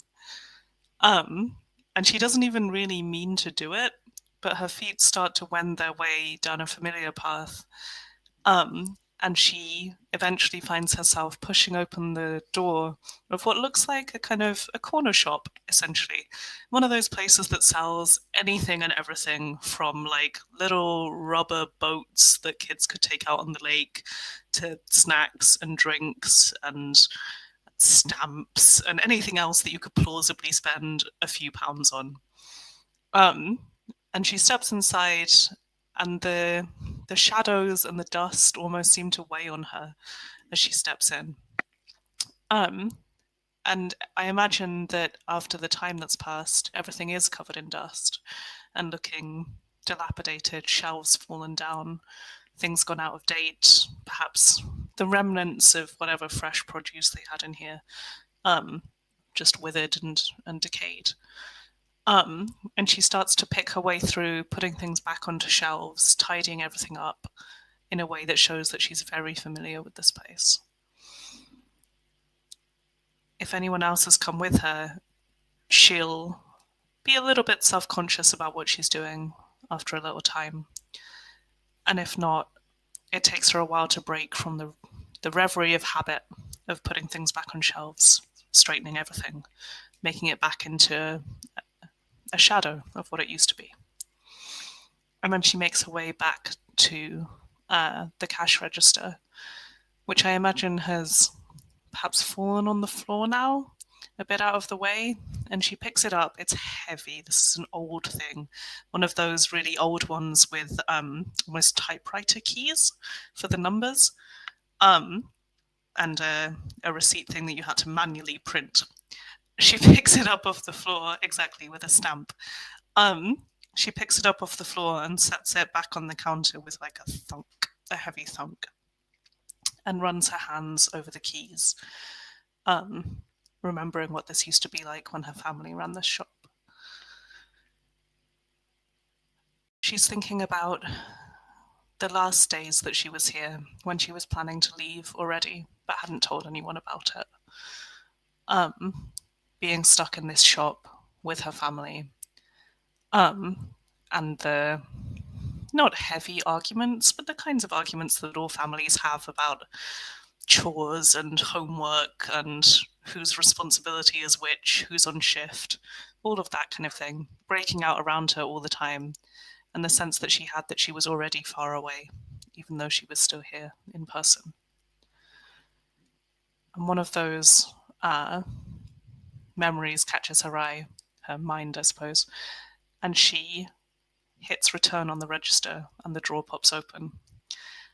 And she's back in that memory, serving customers, with her parents bustling around her and her siblings playing. Kip, I told you that I wasn't going to be able to work tonight. I have a football match, okay? Like, this is important. Like, this is the league, okay? Do you understand? It's the league. God. Do you know how many years I've been doing this? We have our days. It's my day off. No, but we already traded. You agreed. I asked you, like, 3 weeks ago over breakfast, and you were like, uh-huh. I would never be like, uh-huh. I'm not one of your stupid said friends. Uh-huh. Like, you definitely agreed. I'm just saying, Mom, Kip isn't honoring our agreement, and we definitely switched shifts. Oh, I just want to pay for my cigarettes. I just want to pay one of the two of you. Okay. Sorry, 1 second. You know what, mate? The cigarettes are going to feel so much better once you've waited for a bit. Look, I'm going to get to you in just a sec. 1 second. Just need to deal with my sibling. Hold on. This is ridiculous. Storms off. See? That's another, what, £5 down the drain? He'll be here in like an hour's time. He just does that so that he can make us think that he's like given up his customer. Where else is he? We're the only shop that stops cigarettes. You make a fair point. All right, but this doesn't get you out of working shift tonight. I have places to be too. Kippy, I'm sick of this shop. Kippy, dear, are you fighting with your sibling again? Yeah, no. See, she won't even like respect the fact that I want to go like and play in the league. They're going out for some useless football match. Who cares? There's still many different things that need to be put back and much more inventory and stock that needs to be taken care of. I need one of you. I don't care who it is. One of you to be here this evening. Fine. Bye, love you. They're already out the door. Don't worry, dear. You'll be doing 2 shifts next week to make up for it. Oh, crap. Do I really have to stay all evening? We never sell anything anyway. It's good for people to know that there's a place for them to come here when they need, to browse sometimes. Not everyone. It's not always about just selling things, dear. A place like this? Look, no offense, but I don't want to buy tin chickpeas from 10 years ago. No one does. That's not how things work anymore. We should be selling more exciting things, like new things, Things you can't get. Excuse me, dearie. Sorry. Do you have any chickpeas? Yes. Would you like this variety or this one? This one is £1 more. But it comes with olives. Oh, that's a little fancy for my tastes. I'll go with the regular chickpeas. No problem. We wouldn't want anything fancy, would we? No. I hope I wasn't interrupting anything. Not at all. Lovely to see you again. You too. They leave you too. All right. I know their story now. Maybe the chickpeas are fine, but everything else, we never change anything.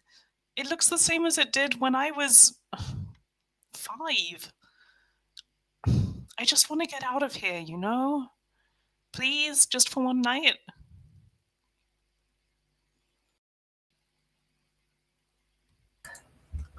Half a shift. Half. All right, fine. A third. Good. Deal. So I've got another 23 minutes, right? Great. Good doing business with you. Do you, Kippy, do you know what the word pedantic means? No. But it sounds great. Is that one of the ones that I can be? You're too soft on her, love. Hey! I know you! I'm not going to sell you any more scratch cards if you keep up with that. Fair play. She's a smart one. I'll give you that. I'm just gonna take the bloody cigarettes. Right. That'll be a $5. We'll see you again same time tomorrow, yeah? Or he'll come Yeah. back in an hour later after he says that he's all going to be here, and then they say they're all going to be here. It's quite the pantomime. Some of us have places to be. Hurry it up. Are you buying or are you going? Oh no, I come here for the entertainment. I call it my little sideshow. This is why I hate this place. You don't even know us. Kippy dear, that's just Marshall. He does that time to time. Hey, Kip, you good to cover for me tomorrow, right? No! Thanks! Mom, seriously. I can't keep on doing this every day. One day, I'm gonna leave. I'm gonna start my own shop somewhere else. And it'll be better. And we'll sell spices. And games. Yeah. I heard that there are new games on the market. The sailors down at the port, they've got things that I've never seen before. They have crystals. I'm going to sell crystals. That's what people want these days. They don't want this dusty old shit. Sorry. No offense, Mum. This dusty old stuff. Sorry. I'm going to pretend like I didn't hear that, as I've pretended I didn't hear several things for many years now. If you would just... Surely the others are old enough that they can take over. Can't I go and do other things? I'm tired of... the shop isn't everything. I know it seems like it, but there's more things out there. Like Herman's always telling me. Like in the book from when I was a kid. I don't even know if you can go to space now. Maybe you can. Maybe there are people who can do that. Maybe there are really big parachutes or something. I don't know how space works. But I want to go to the places that Herman told me about. And I can't do that if I'm stuck behind this register all the time. Kippy, all I'm asking for you to do with any of this is just to have some responsibility, to know what it's like to take care of things. I know what it's like to take care of things. All I ever do is take care of things. I take care of my siblings. I take care of the shop. I get the best grades. I don't know what else you want from me. Kip, I need help with my homework. Is it geography again? Oh, it's maths. I hate maths. Okay, I'm coming. Look, I'm on shift. You have to come down here. Come down here. We'll do it on the register. Okay. Jesus. The Okay. dog ate my homework. That's why it's got drool on it. I wasn't eating it. The dog was eating it. Why Those are not dog tooth marks, my friend. Did you let the baby? Really I was about to say, did you let the baby get a handle of it? He's still teething, you know. Well, yeah, but he's really funny. And also, if we give him books to eat like Kip does, then maybe he'll become smart like Kip is. I don't eat books. Well, Some you of have us have so respect. many in your room. Like, why do you keep them if you're not eating them? For reading. You Remember can't be reading all of those books. That's too many books. No one can read that many books. You're a liar. Mum, she's a liar. She says that she reads all of those books. If you keep doing this, I'm not going to help you with maths. Okay, I'm sorry. I want to help with my math so much. Mom, I didn't mean it. Anna, don't call your sister a liar. Okay. I'm sorry, Kip. Thanks. Now can you help me with my math homework? Fine, but if I do this, then can I go?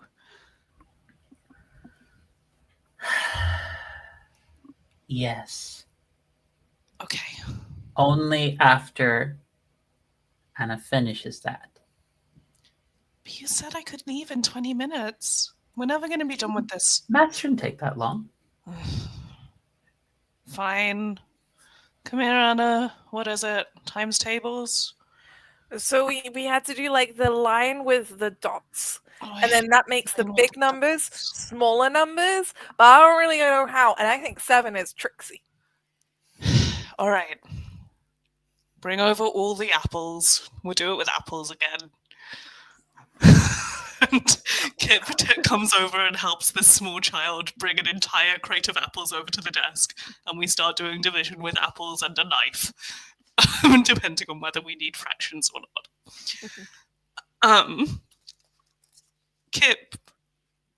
What Kip remembers about this is that she'd forgotten how good it was.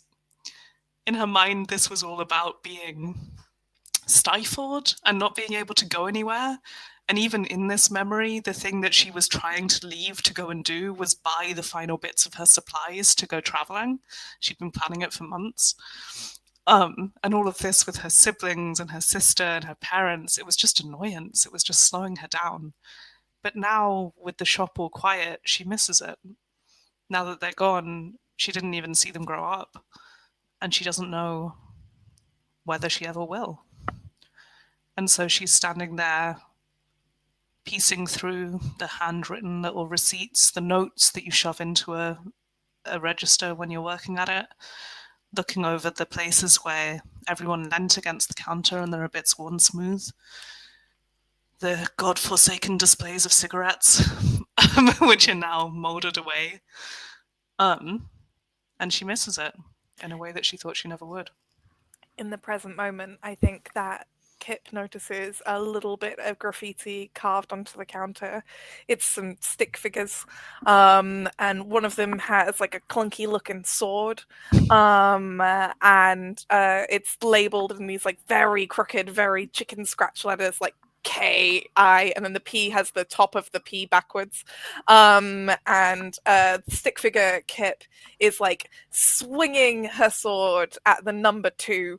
And next to the number 2, there's like a smaller little stick figure raising their hands with like a big grin on their face.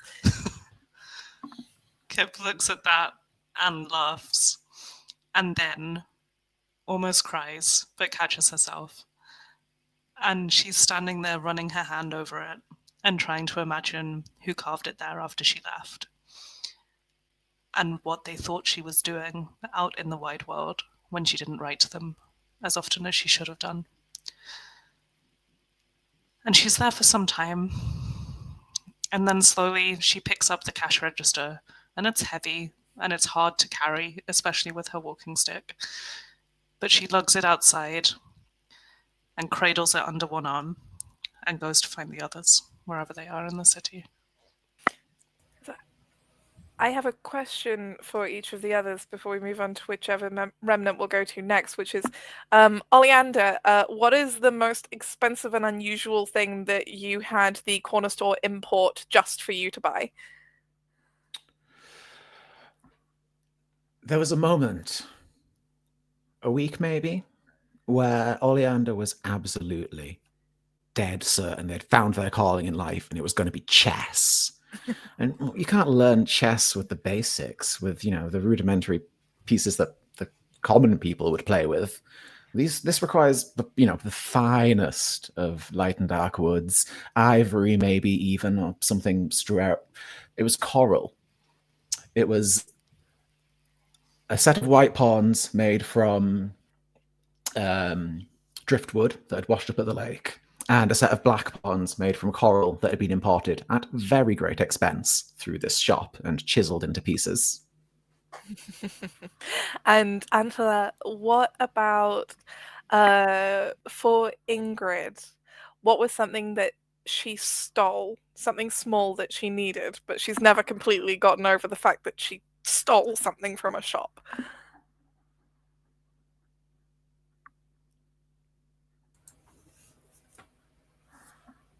There's a very specific kind of like imported strawberry chocolates that shop. It was one of those things where it was just like, oh, these will definitely take off when we bring them in, and no one really was that interested in them, except for Gregor. Gregor very much liked them and would sometimes even come out to buy like whatever was in stock. But or at least people assumed that had to happen at some point. But very frequently he never really actually went into the shop, but he still was getting the chocolate somehow. So folks just assumed that he had gone in and purchased them, but I think Ingrid had, on many occasions, had actually gone in, pilfered some in exchange for a boat ride. Oh, sweet. Okay, so it's time for our next remnant. We can kind of continue to go in reverse order, in which case it would be Jess. Or if Jess wants to wait a bit longer, we can go to Angela. I'm happy to dive in now. All right. Bear with me a moment while I try and make my brain work. I'm going to say if Ingrid is still around, as we're on, I imagine a square here, which used to have quite a few shops on it, moving down towards one of the fancier areas where there were, shops trying to attract a more, wealthy clientele. But as we walk past one of them, Oleander stops and then ponders for a second, and then claps Ingrid on the back. Oh, the mansion never really felt like home, but here, Goldberts and Goldberts, oh, this was the center for everything for me as a youth. I remember my first pair of braces, my ponying gloves, all sorts of wares here. Oh, come, let's see what's still around here. And again, I think what used to be very grand floor-to-ceiling windows are completely shattered. There are the gently worn and eroded wooden mannequins with, at this point, little more than threads hanging off them, just from however many years of disuse and exposure to the elements. But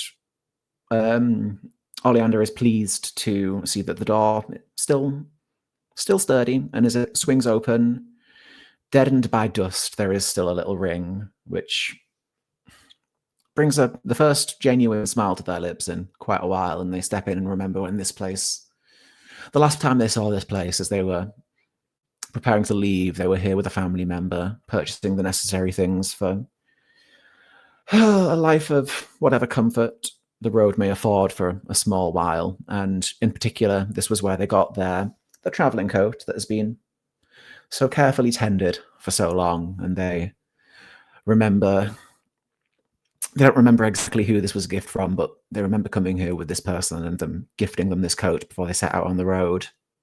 And just, as that bell chimes as they enter the door, they are completely swept back to several months after their last memory, where they've had plenty of time to piece back their life together, and they haven't done it. And it has become clear now that for dozens and dozens of reasons, it really would be in their best interests to take to the road for a while.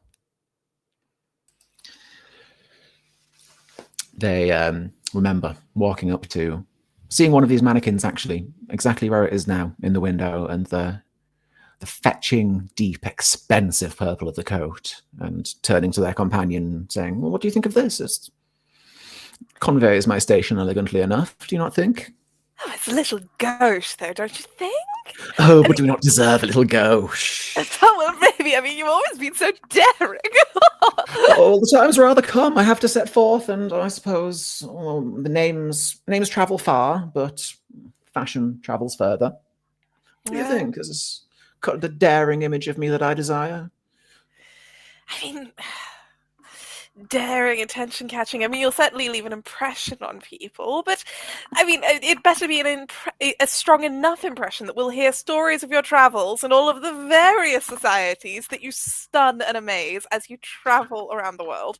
I am expecting a column, a real column in the paper every week. I will make sure the first is shipped to you express, and after all, your father keeps the papers. You'll be seeing my name about. Why do you think you're even getting a column published, darling? I've reserved the spot for you. There was some thing with the cattery or something where they wanted to put something in about like putting, having something to do with the cats and needing homes, but it wasn't as important. Of course not. I'm going to be breaking out into the wide world and bringing home, or sending home word of a great many wonders. I do not doubt it. Yes. Your insights on the wide world for the sake of Limina. I mean, truly, I cannot imagine a greater mind than yours, Oleander. And at this, the fiddling with the sleeve of the coat they're considering. I just want to make sure I'm having to leave rather suddenly. I admit it does still bring me some sadness. I want to make sure I take a piece of home with me. This isn't too much, is it? The tailor No. bustles up at that moment and says, "Oh, greetings, valued customer. It's so good to see you again. It is Yes, I suppose it oleander, rather isn't is. Indeed, you are it? Of the correct. oleanders, yes." Do you need me to clarify? Are you unable to tell from... No, pardon me, No, I pardon thought me. not. Now, you can tell me about this silk? Oh, it's very fine. We import only the best of the silks. This colour is all the rage in the major cities on the continent, you know. Oh, good. If you are planning to travel, perhaps this would certainly set you apart as one of the higher echelons of society, which you so clearly are. And it'll protect me from the wind and the rain and the whatever I don't know, the bandits on the road or the dust or whatever it is people have to worry You shouldn't about. trouble yourself with that. Silk is a very durable and hardy fabric, and certainly will wear well on the road, yes. At this, Oleander looks at their companion for a moment and then to the tailor, if we might just have a word to the side in private a moment. Of course, of course. Now, it rather shames me to air this so openly, but due to circumstances quite beyond my control, I'm going to be traveling without the usual retinue that might be I'm going to be on my own. And Oh yes, a young traveller's adventure, very popular these days, I hear. well, but I'm not even allowed to bring my mending boy. I can't bring a tailor. I can't bring one of the house smiths. What a time I'm going to to. live to. If Terrible. Well, I suppose you have access to the family accounts. I could write to you if anything were to go amiss, and you can just make sure that anything I need is repaired through the mail. That shouldn't be a problem. Absolutely. You can always write to us, and we will provide the excellent service that you are so used to. Good, yes. As long as I have that, as long as I can always write to you. I'll always have a link back. That's good. That's good. As long as I keep contact, my coat will be immaculate. I will be immaculate. The journey will be immaculate, and eventually, I will return glorious. Good. Yes, I will write to you, and you will write to me, and I will make sure things are kept mended. Good. Yes, this is going to be fine. This is going to be absolutely fine. Excuse me, is your name Oleander by any chance? I really don't have time to make any introductions right now. If you want my family to go on, what is it? No, I was just trying to make certain. You the one who was embarrassed some time ago with all of that hubbub, way back when with what was it about? What was your sister's name, by the way? I feel as though there was some sort of public outcry in regards to your behavior. To clarify, you are of the opinion. You're of the opinion that I ought to be embarrassed by my behavior. Is that what I'm to take from this? And simply an observation. A fascinating observation. I'd thank you to keep to yourself. Is this really the kind of clientele that graces the halls of Goldbert and Goldbert these days? It's really rather crass. Yes, of course. Might I ask your business here? Yes, I'm here to pick up one of my customary orders that happens every one of these seasons. I did not think that simply asking another individual, just simply another client of your establishment, which I, up to this point, have been led to believe is of a rather fantastic nature, would cause such hubbub. No, perhaps I should not continue. This city has gone to the dogs. It used to be that you promenade in public without... If we could all keep calm. My wife and I are of the hyacinths, young Oleander. And we have enjoyed our customary patronage of this fine institution for some centuries. And we here at Goldberts and Goldberts are so grateful for that. Yes. I'm pleased to hear it. Now, young Oleander, I have heard much of your ragamuffin adventures, but I do expect a certain level of decorum in such hallowed halls as these. May we please get about our shopping? My dear and honoured cousin, if I have disturbed your day in any way, I have nothing but my apologies to offer. In fact... I would think disturbed is putting it lightly. I'm uncertain. My dearest wife, should we? Do you think this is worth returning to this establishment? It's only a first light. We need not blame the tailor for whoever happens to sweep in through the door. However, young Oleander, I would appreciate some recompense or at least formal apology from both yourself and your family. I will apologize when I return from my journey. Good day. Did they manage to buy the coat? I am going to say that Oleander stormed out, intending to leave the city immediately and not return. But sometime later, as they were finally heading towards the gates, their companion caught up to them with the coat. Darling, I couldn't possibly imagine you on that adventure without it. Oh, but the Hyacinth. So they're going to talk to Father, and Father's going to talk to Mother, and Mother's going to want to talk to me. Who Better cares? I sit up. I don't. No, you're right. Something Who sensitive. cares? They've already told you they won't be answering your letters, haven't they? Who does care? You can do anything you want now. You can go Yes. into the wide world. You will be a trendsetter. You will create fashions, not merely follow them. No longer a slave, but a follower, an emperor, a leader.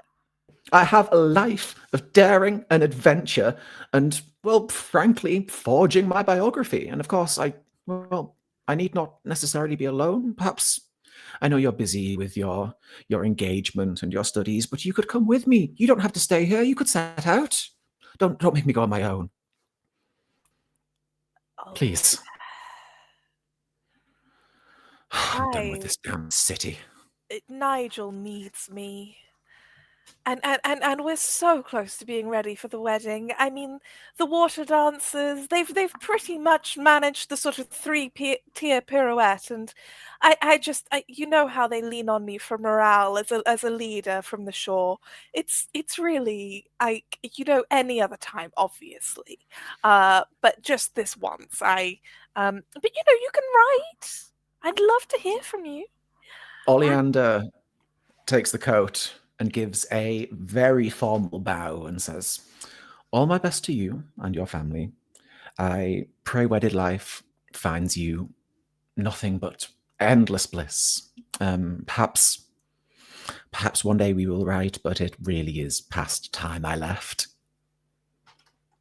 And I think with those memories running through their mind at the sound of the bell to Gulbert and Gulbert opening, Oleander takes one scan inside and then shuts the door and decides against entering. May I offer one small thing before moving on to my thing? I'd like to think that Ingrid does go in at a short time after you, like maybe sees you, like stop at the door and be like, maybe not. And I think you hear her go into the back, even where maybe they kept extra stock at one point. There's unlikely that anything's left behind, but you hear very gently the sound of somebody crying.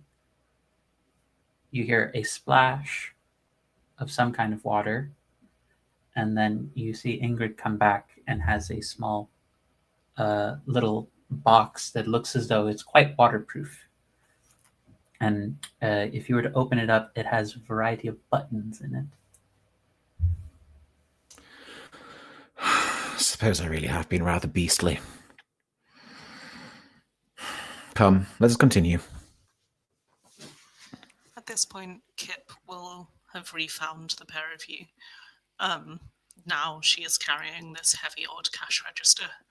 But otherwise, she looks as though she's seen all she needs to, almost.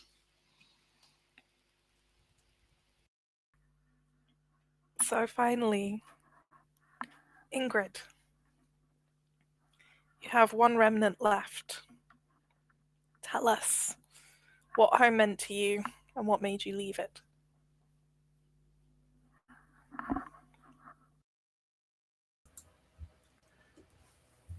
I think that for Ingrid, much of her life up until the incident happened, she actually was enamored with the sea. She used to read stories about the fair folk below, those who dwell beneath, all of these terms that oftentimes people would speak with a level of fear about all of them. And yet,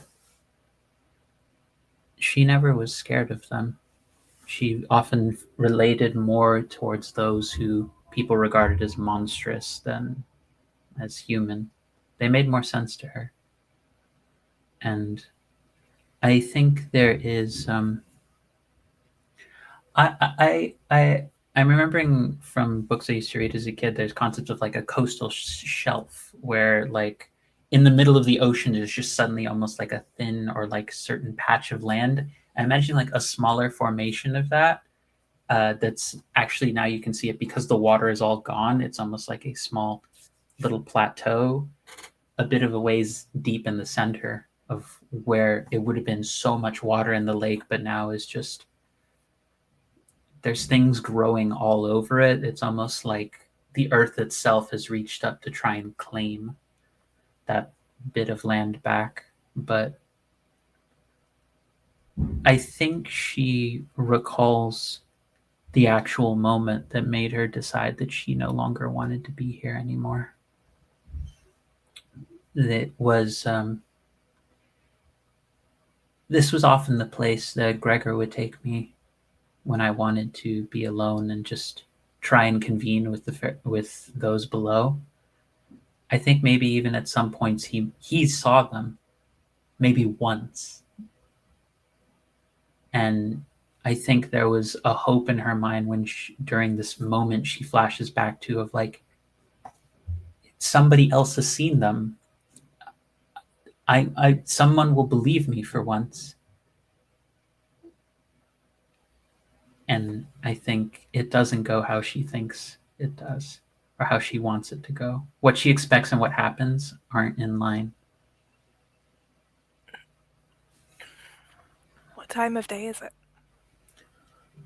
I would say it's sunset coming into the evening. It was a rare occurrence of seeing them appear before the night.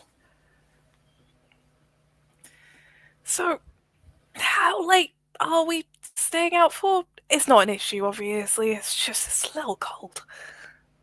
I promise that they'll be here soon enough. They're a bit shy whenever I think new people are trying to find them who they don't trust. I think it takes a while for them to show up. But I brought this just in case, and shows bits of shrubs that are the rosewood that Kip had mentioned before. It's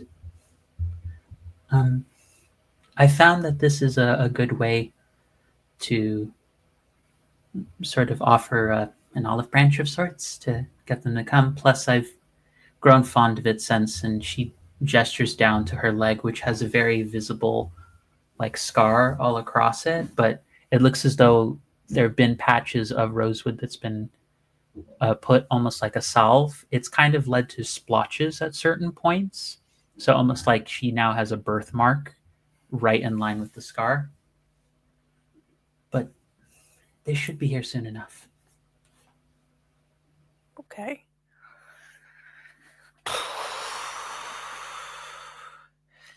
Should I take off my cap? Do you think they'll think it's rude that I'm wearing my cap? I mean, it's outside, so I should be wearing my cap because it would be rude to be bareheaded outside, but also I guess their inside is outside or underwater. You're fine. I promise. See, look, the light. You see that glow there? Most people just think it's the fading of the sunlight as it crosses across the lake, but that's not what it is. It's a moment of a door between these places opening.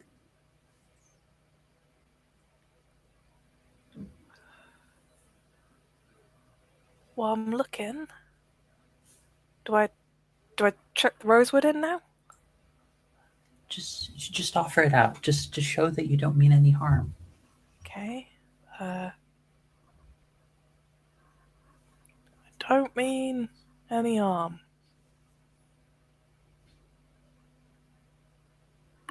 Nothing's happening. Just give it some time, please. I'm sure they'll arrive soon enough.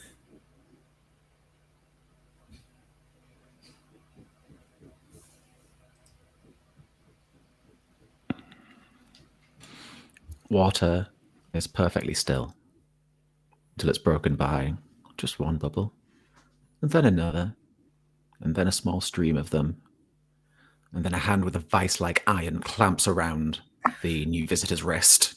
Ah! Nothing else breaks the water. Ingrid! See? Okay. Ah! It's very strong. The grip tightens. Ah! It's getting tighter. Ingrid! What am I supposed to do? Just relax. The more agitated you become, the more you're going to startle them.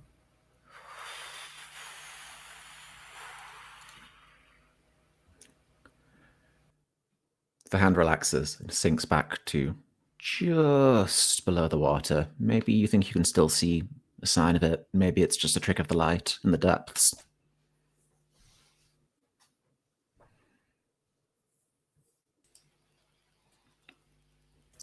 See? They're here.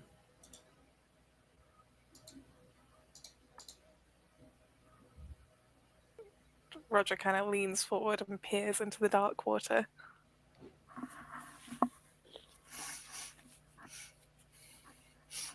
Miranda, tell me, what does he see? Looking in, he thinks that he can see just below the surface something horrible and clawed, something frightening that matches with the sensation he had of a tight grasp, something that was trying to drag him under, even though from Ingrid's point of view, it was just holding him. There was no motion towards the water, but the coldness and the threat was enough.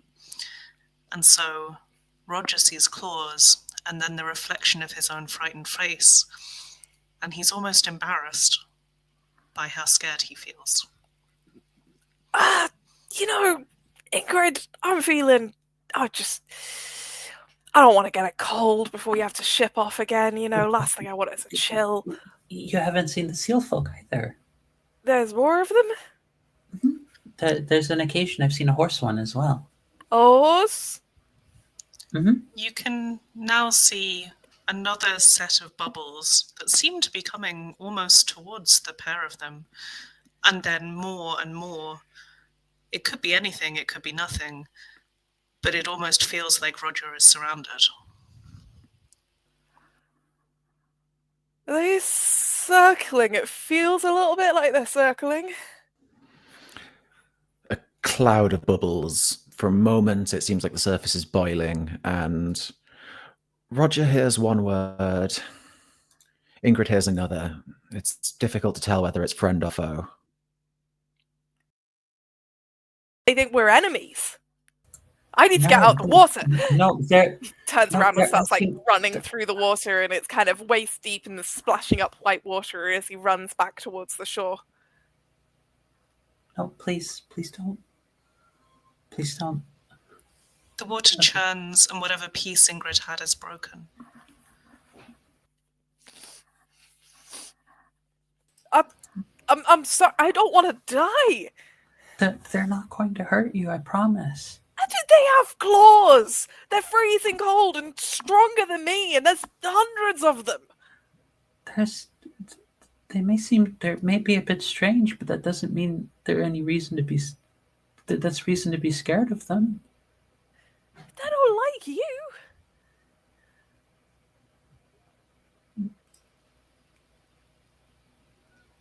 Do you think I'm not like you? Because they're far more comforting to me than anyone up here has ever been. Why are you scared of them? They're monstrous. What do they eat? They eat fish. They eat things from below, from where they're from. Then why did it grab me? It's saying hello. It's not meant to hurt you. Why are there so many of them?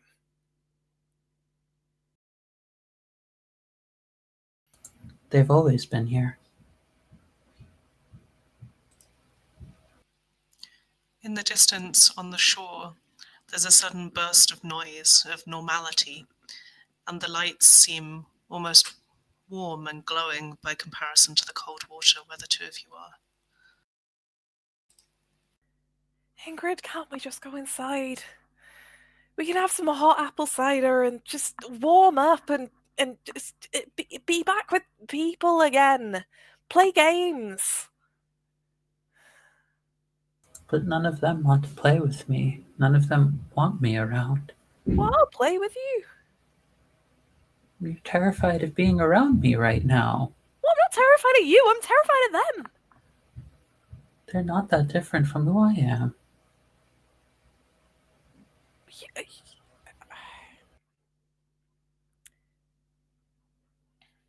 You're not like that. You're not weird and creepy and quiet and... I'm not. I'm not like that at all, right? Is that what you want to tell me? You're not dangerous. But I am a liar, right? That's what you're saying I am, right? I'm not saying you're a liar. I'm saying you might be a little confused. You think that these things aren't dangerous, but that doesn't mean that they are not dangerous.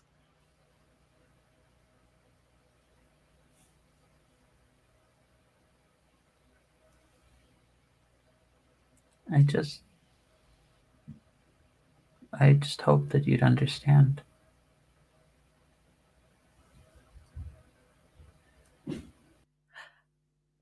Jess and Miranda, what is the thing that happens in the water that is kind of the final straw that makes Roger run away?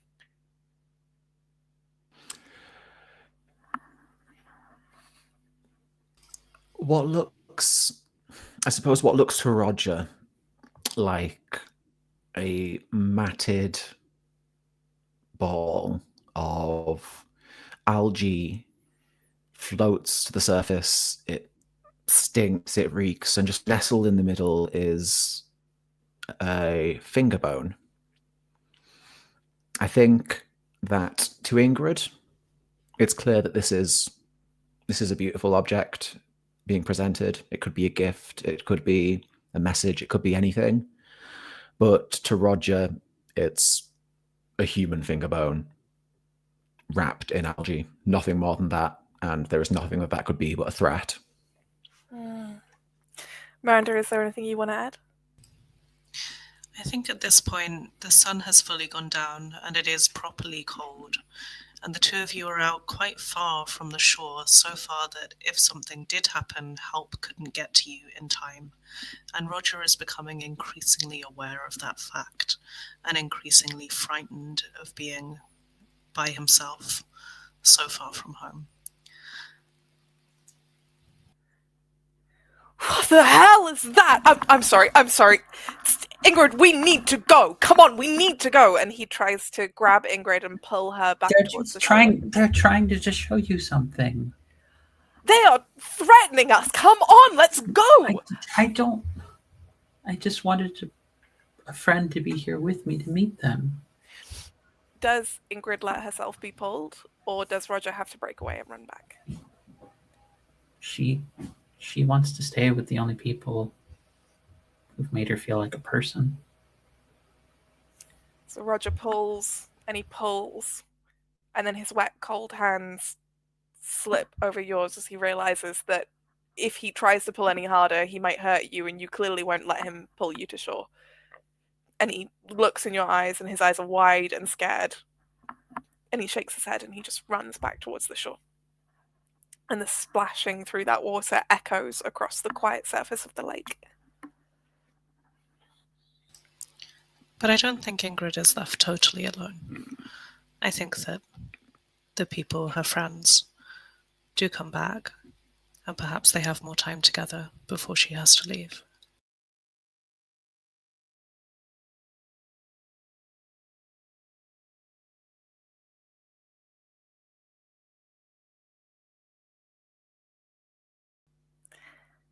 Angela, how does this memory end? And what does it tell us about Ingrid's relationship with home and why she left?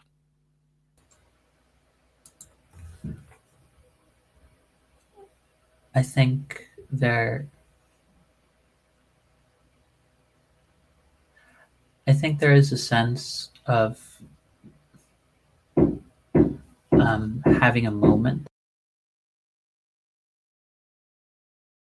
where where I think in the reverie of the memory, she like tries to have just a moment of thinking, maybe he was right, maybe they are just terrifying, and she starts to swim away, but she feels such a level of guilt and remorse looking back at them. She has a moment of like a look of disgust on her face, and then she realizes what she's shown them, the only ones who've ever actually really been there for her in her mind. And I think that's the moment, that's that last straw that breaks her for this place, because being here would mean she would have to accept that everything about her that is strange, that is in a way perverse or unwanted, and just in a word, weird, no one wants that here. Nobody wants someone who is difficult to understand or who requires effort to really get to know. So home can't be this place. Home has to be where the rest of those below exist, those above exist. Home can't be here. So we come back into the present moment. And we move now towards the resolution, Act 3. So during our break and during the game, our players have been marking the fragments that they've been collecting as they've acted or as they've described traits that define the home, but also as they've used their recollect moves that are specific to their walks, and thought about the ways that their relationship with home has been made manifest through their remnants. And at this point, if players have 4 fragments, then they reach the resolution. So like before, I'm going to read you from the beautiful little zine what this section of the game entails. Act 3, the resolution. For the second time in your life, you get ready to leave. The others are moving on too. You suppose it's about time. Home may be gone, but it will live on in your memory, if nothing else. For the first time in who knows how long, you look towards the future. You can't dwell on the past forever, after all. In the resolution, we have the chance to play out the end of our respective stories, discovering how we came to leave home, what we did next, and what we hope to do in the future.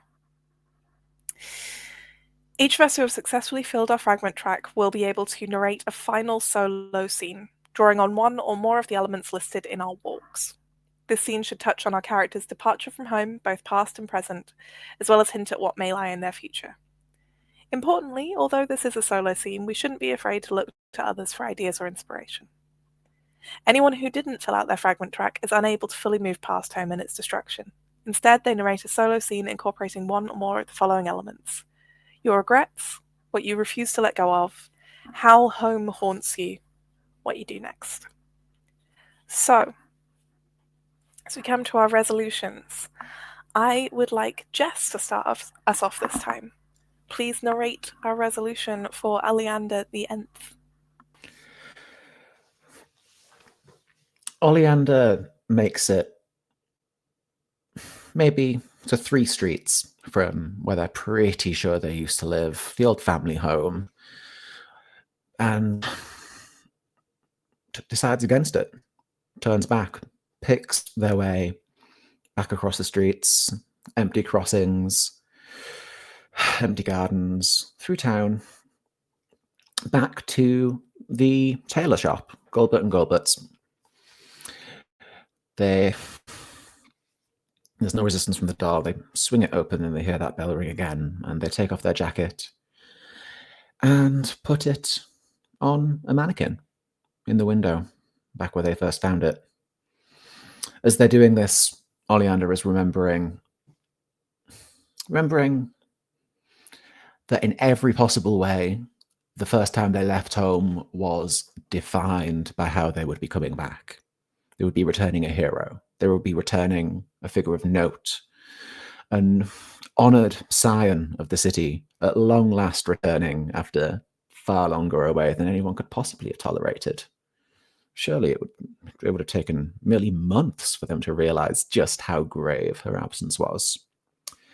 And so, even when their journey was taking them further from the town, Oleander knew that every step they were taking was bringing them closer to returning. An auspicious hero, a paragon of society. It was all about coming back, and now they've returned, and apparently it was for nothing.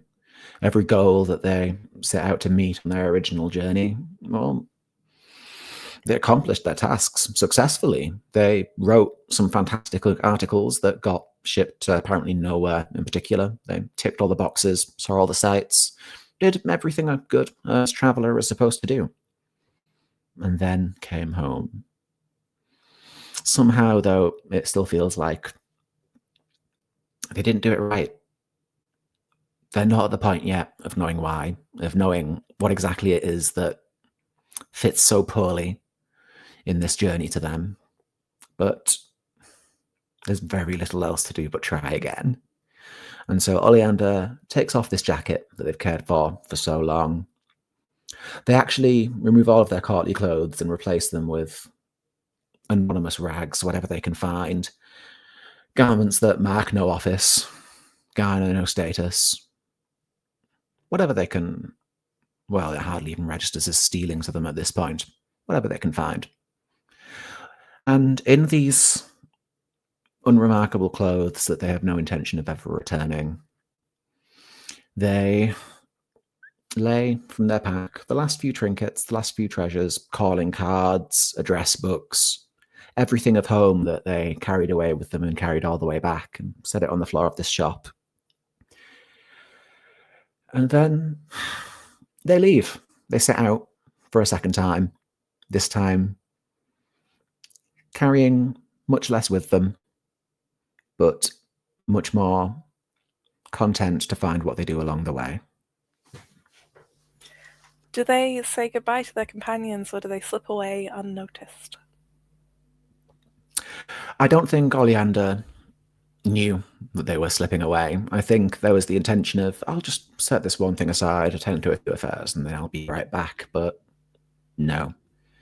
The road takes them sooner than they expected, and as soon as they've resolved to this journey, there's nothing else they can stand to do. They leave without another word. So at some point on this warm day of recollection and silence, Ingrid and Kip turn around to find that their travelling companion simply isn't there anymore. Angela, please can you describe to me your resolution for Ingrid? I think it's very painful for her to be in this place again. Everything about this place reminds her of what she at one moment risked turning her back on, and also the people she felt turn their back on her simply because they didn't understand her and they didn't want to try and understand her. But whether it was for those moments 47 years ago when Oleander was here, for the moments however long ago Kip was here, or for the over 100 years ago that Ingrid was here, despite appearing 30s, 40s now. I think there is one last moment of her before she leaves away on the road again, where she goes to that little coastal shelf, and I imagine that there is rain that kicks up. It doesn't do anything to stop the drying out, but there is a collapsing to the floor, being surrounded by the things she's feared since she was 18. And at the end of it, smiling because she knows once she leaves this place, she finds a puddle, she finds a quiet place in the mountains, she finds somewhere in the forest. Maybe there's a ring of toadstools or things of that sort. She'll be with her family again. The real family that's been with her, that never made her feel like a monster. And in that rain, in that surprisingly verdant bank that was once the way into a lake bed and is now dry and earthy, around Ingrid, the leaves and the trees bounce and dance with the weight of raindrops. And it is as if there is a tiny symphony playing out all around her. And if she just listens carefully enough, she could hear it. Finally, Miranda, tell me how Kip resolves their story. Kip would probably always have been the last to leave. There's too much here that she had forgotten to like from when she lived here before. Too much that she wants to retrace, try and find little mementos of her family that are gone now. And so when she looks up in the rain and realizes that both Oleander and Ingrid are gone, she's not surprised. Eventually, she does set down the cash register. There are limits to how long you can carry something like that around. But she takes all of the keys off it, rendering it pretty useless for anyone else. But it's a memento that she can't bear to part with. And she adds them into one of the many, many pockets on her coat, now filled with even more odds and ends from home, before she sets back out onto the road. I think for Kip, it will always be the road. There is nowhere that she could make her home that wouldn't always be beyond the horizon. There's something in her that is always calling to new places, new experiences, things that you can only see in your mind's eye until you make them real. When she left before, the first place that she went was the red desert that Herman told her about. And she picked up the sand and ran it through her fingers and imagined being among the stars. And she never made it to the stars, but when she was old and did have to settle somewhere, she had the telescope rebuilt and would lie in bed looking up at the night sky and imagining those places, and lived out her days on the road. And with that, we come to the end of The Fall of Home. Thank you to my wonderful, wonderful players for telling such a beautiful story. Thank you to you for joining us, for watching now or watching later. I do very much encourage you to pick up a copy of this beautiful game, The Fall of Home by Joe Winter. I think it's very, very moving and powerful, and it's a lovely game to play with friends or strangers. And yeah, we're just going to take a moment. Okay, so you have been watching The Fall of Home on Hoard of Tales as part of our Women in Gaming Month. This is a wonderful month that has been running throughout March, so you're right at the end of it now. But the great news about that is that you can go back onto YouTube and rewatch everything. Special shout out to Joe Winter for watching this stream, the person who wrote this game. Thank you very much for joining us. I'm very pleased, and I hope you're glad with what we did with your game. This month, the Women in Gaming Month is sponsored by Free League. If you want to check out their games, you can do on the internet. You can also specifically check out things. Check out Vaesen, their kind of mythology and fantasy folklore game, which Hoard of Tales did a one-shot of that you can watch as video on demand on YouTube, so do check that out, and maybe buy yourself a copy of the game. Clicking that link, buying a copy, just checking it out, supports all of the women in femmes who've been part of this month. It's really, really cool that the event has been sponsored, and it's great to try and get our voices out there from all sides of things, you know, like I love playing games and platforming RPGs written by women in femmes people, and also playing with people of all kinds of genders. So yeah, do check it out. Right. going to collect myself a little bit now. We're all going to say goodbye and tell you where you can find us on the internet, as well as plug any projects of ours that we particularly want you to look at. Or if we don't have any of our own projects to plug, just anything else that we think deserves some more eyes. Starting with the lovely Angela, where can we find you?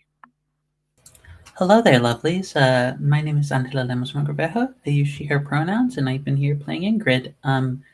You can find me currently over at Girls Run These Worlds, where I am involved in running a Numenera series called Numenera Erovin. Erovin being a world of floating islands and very much Horizon Zero Dawn techno organic mounts, where the group has been uncovering so many different secrets about themselves, their ancestors, the state of the world, and now I'm going to be chucking them. I don't think any of them are watching, so I can spoil this already. They're going to be seeing giant lightning birds and thunder snakes, so that's a thing to look forward to for Friday. It happens 8 p.m. EST on Fridays over at Girls Run These Worlds. I'm so excited to keep the series going, as it's going to be our mid-season finale this Friday.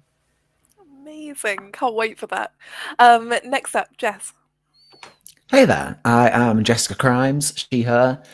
Under the broad umbrella of Don't Hurt Birds, me and whichever cool, interesting designers around the world I feel like roping into it make all kind of TTRPGs. I am specifically here gonna shout out don't-hurt-birds.itch.io because I didn't know it was a bad idea to put spaces in your business name when I started it.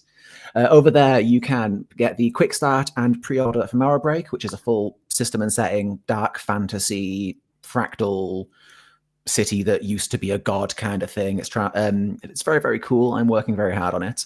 But if you want something you can play right now, you can check that same website and find Pretentious Games for Villains and Bastards, which is one of my favorite projects I've done. I approached a handful of different established and upcoming TTRPG creators, I think mostly in the UK, we've got a couple of Americans in there, and asked them for the game idea that they love, but they know would literally never ever sell because it's just way too pretentious and nonsense. We have some fantastic things in there. Don't-hurt-birds.itch.io, Pretentious Games for Villains and Bastards. Check it out. I am familiar with that collection. I'm very excited that you are the chaotic mind behind it. Great, wonderful. Miranda, where can we find you on the internet and what should we check out? Hello, I'm Miranda Debenham. I have been playing Kip. You can find me on social media at mdebenham1. You can tell that I am not a public-facing person because that's my Twitter handle. I am not currently making anything apart from theatre all of the time. And if you would like to check that out, you can find it at theatredeli.co.uk. Aside from that, if you do find my social media, you will find a crowdfunder pinned, which is for a friend who is struggling. So if anyone does see that and would like to donate, that would be fantastic. Thank you. Amazing, fantastic. Do check that out. Yeah, I'm Ella. I was sort of loosely moderating again. Fall of Home shouldn't really have a GM, but for the sake of the stream, I was here to kind of help things stay on track. I think I referred to myself as the load-bearing wall and/or infrastructure of the stream. You can find me on the internet at GEJWatts on the various platforms. I am currently releasing a post-apocalyptic queer audio drama called Camlan.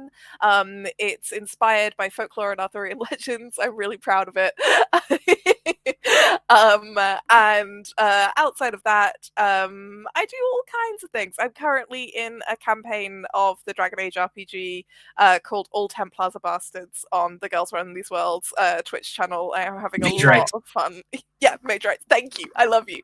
And I'm having a lot of fun, being just a scrungly, grumpy little healer on there. If you particularly want to see me doing more RPG things. I also made a game called Upriver Downriver. which is a kind of fantasy hope punk game about death, which I think is cozy, but other people have mixed feelings about. Anyway, this has been Fall of Home for Hoard of Tales, Women in Gaming Month, sponsored by Free League. Do check out the Women for Women international charity that Hoard of Tales is also supporting this month. Check out the other amazing videos on this channel, all of the stuff on YouTube that's come from this whole incredible month. Please do watch like the next couple of days as we like wrap up the month. Support Women in Femmes Voices all year round, not just in March. Thank you very much, and thank you to my wonderful players. Goodbye.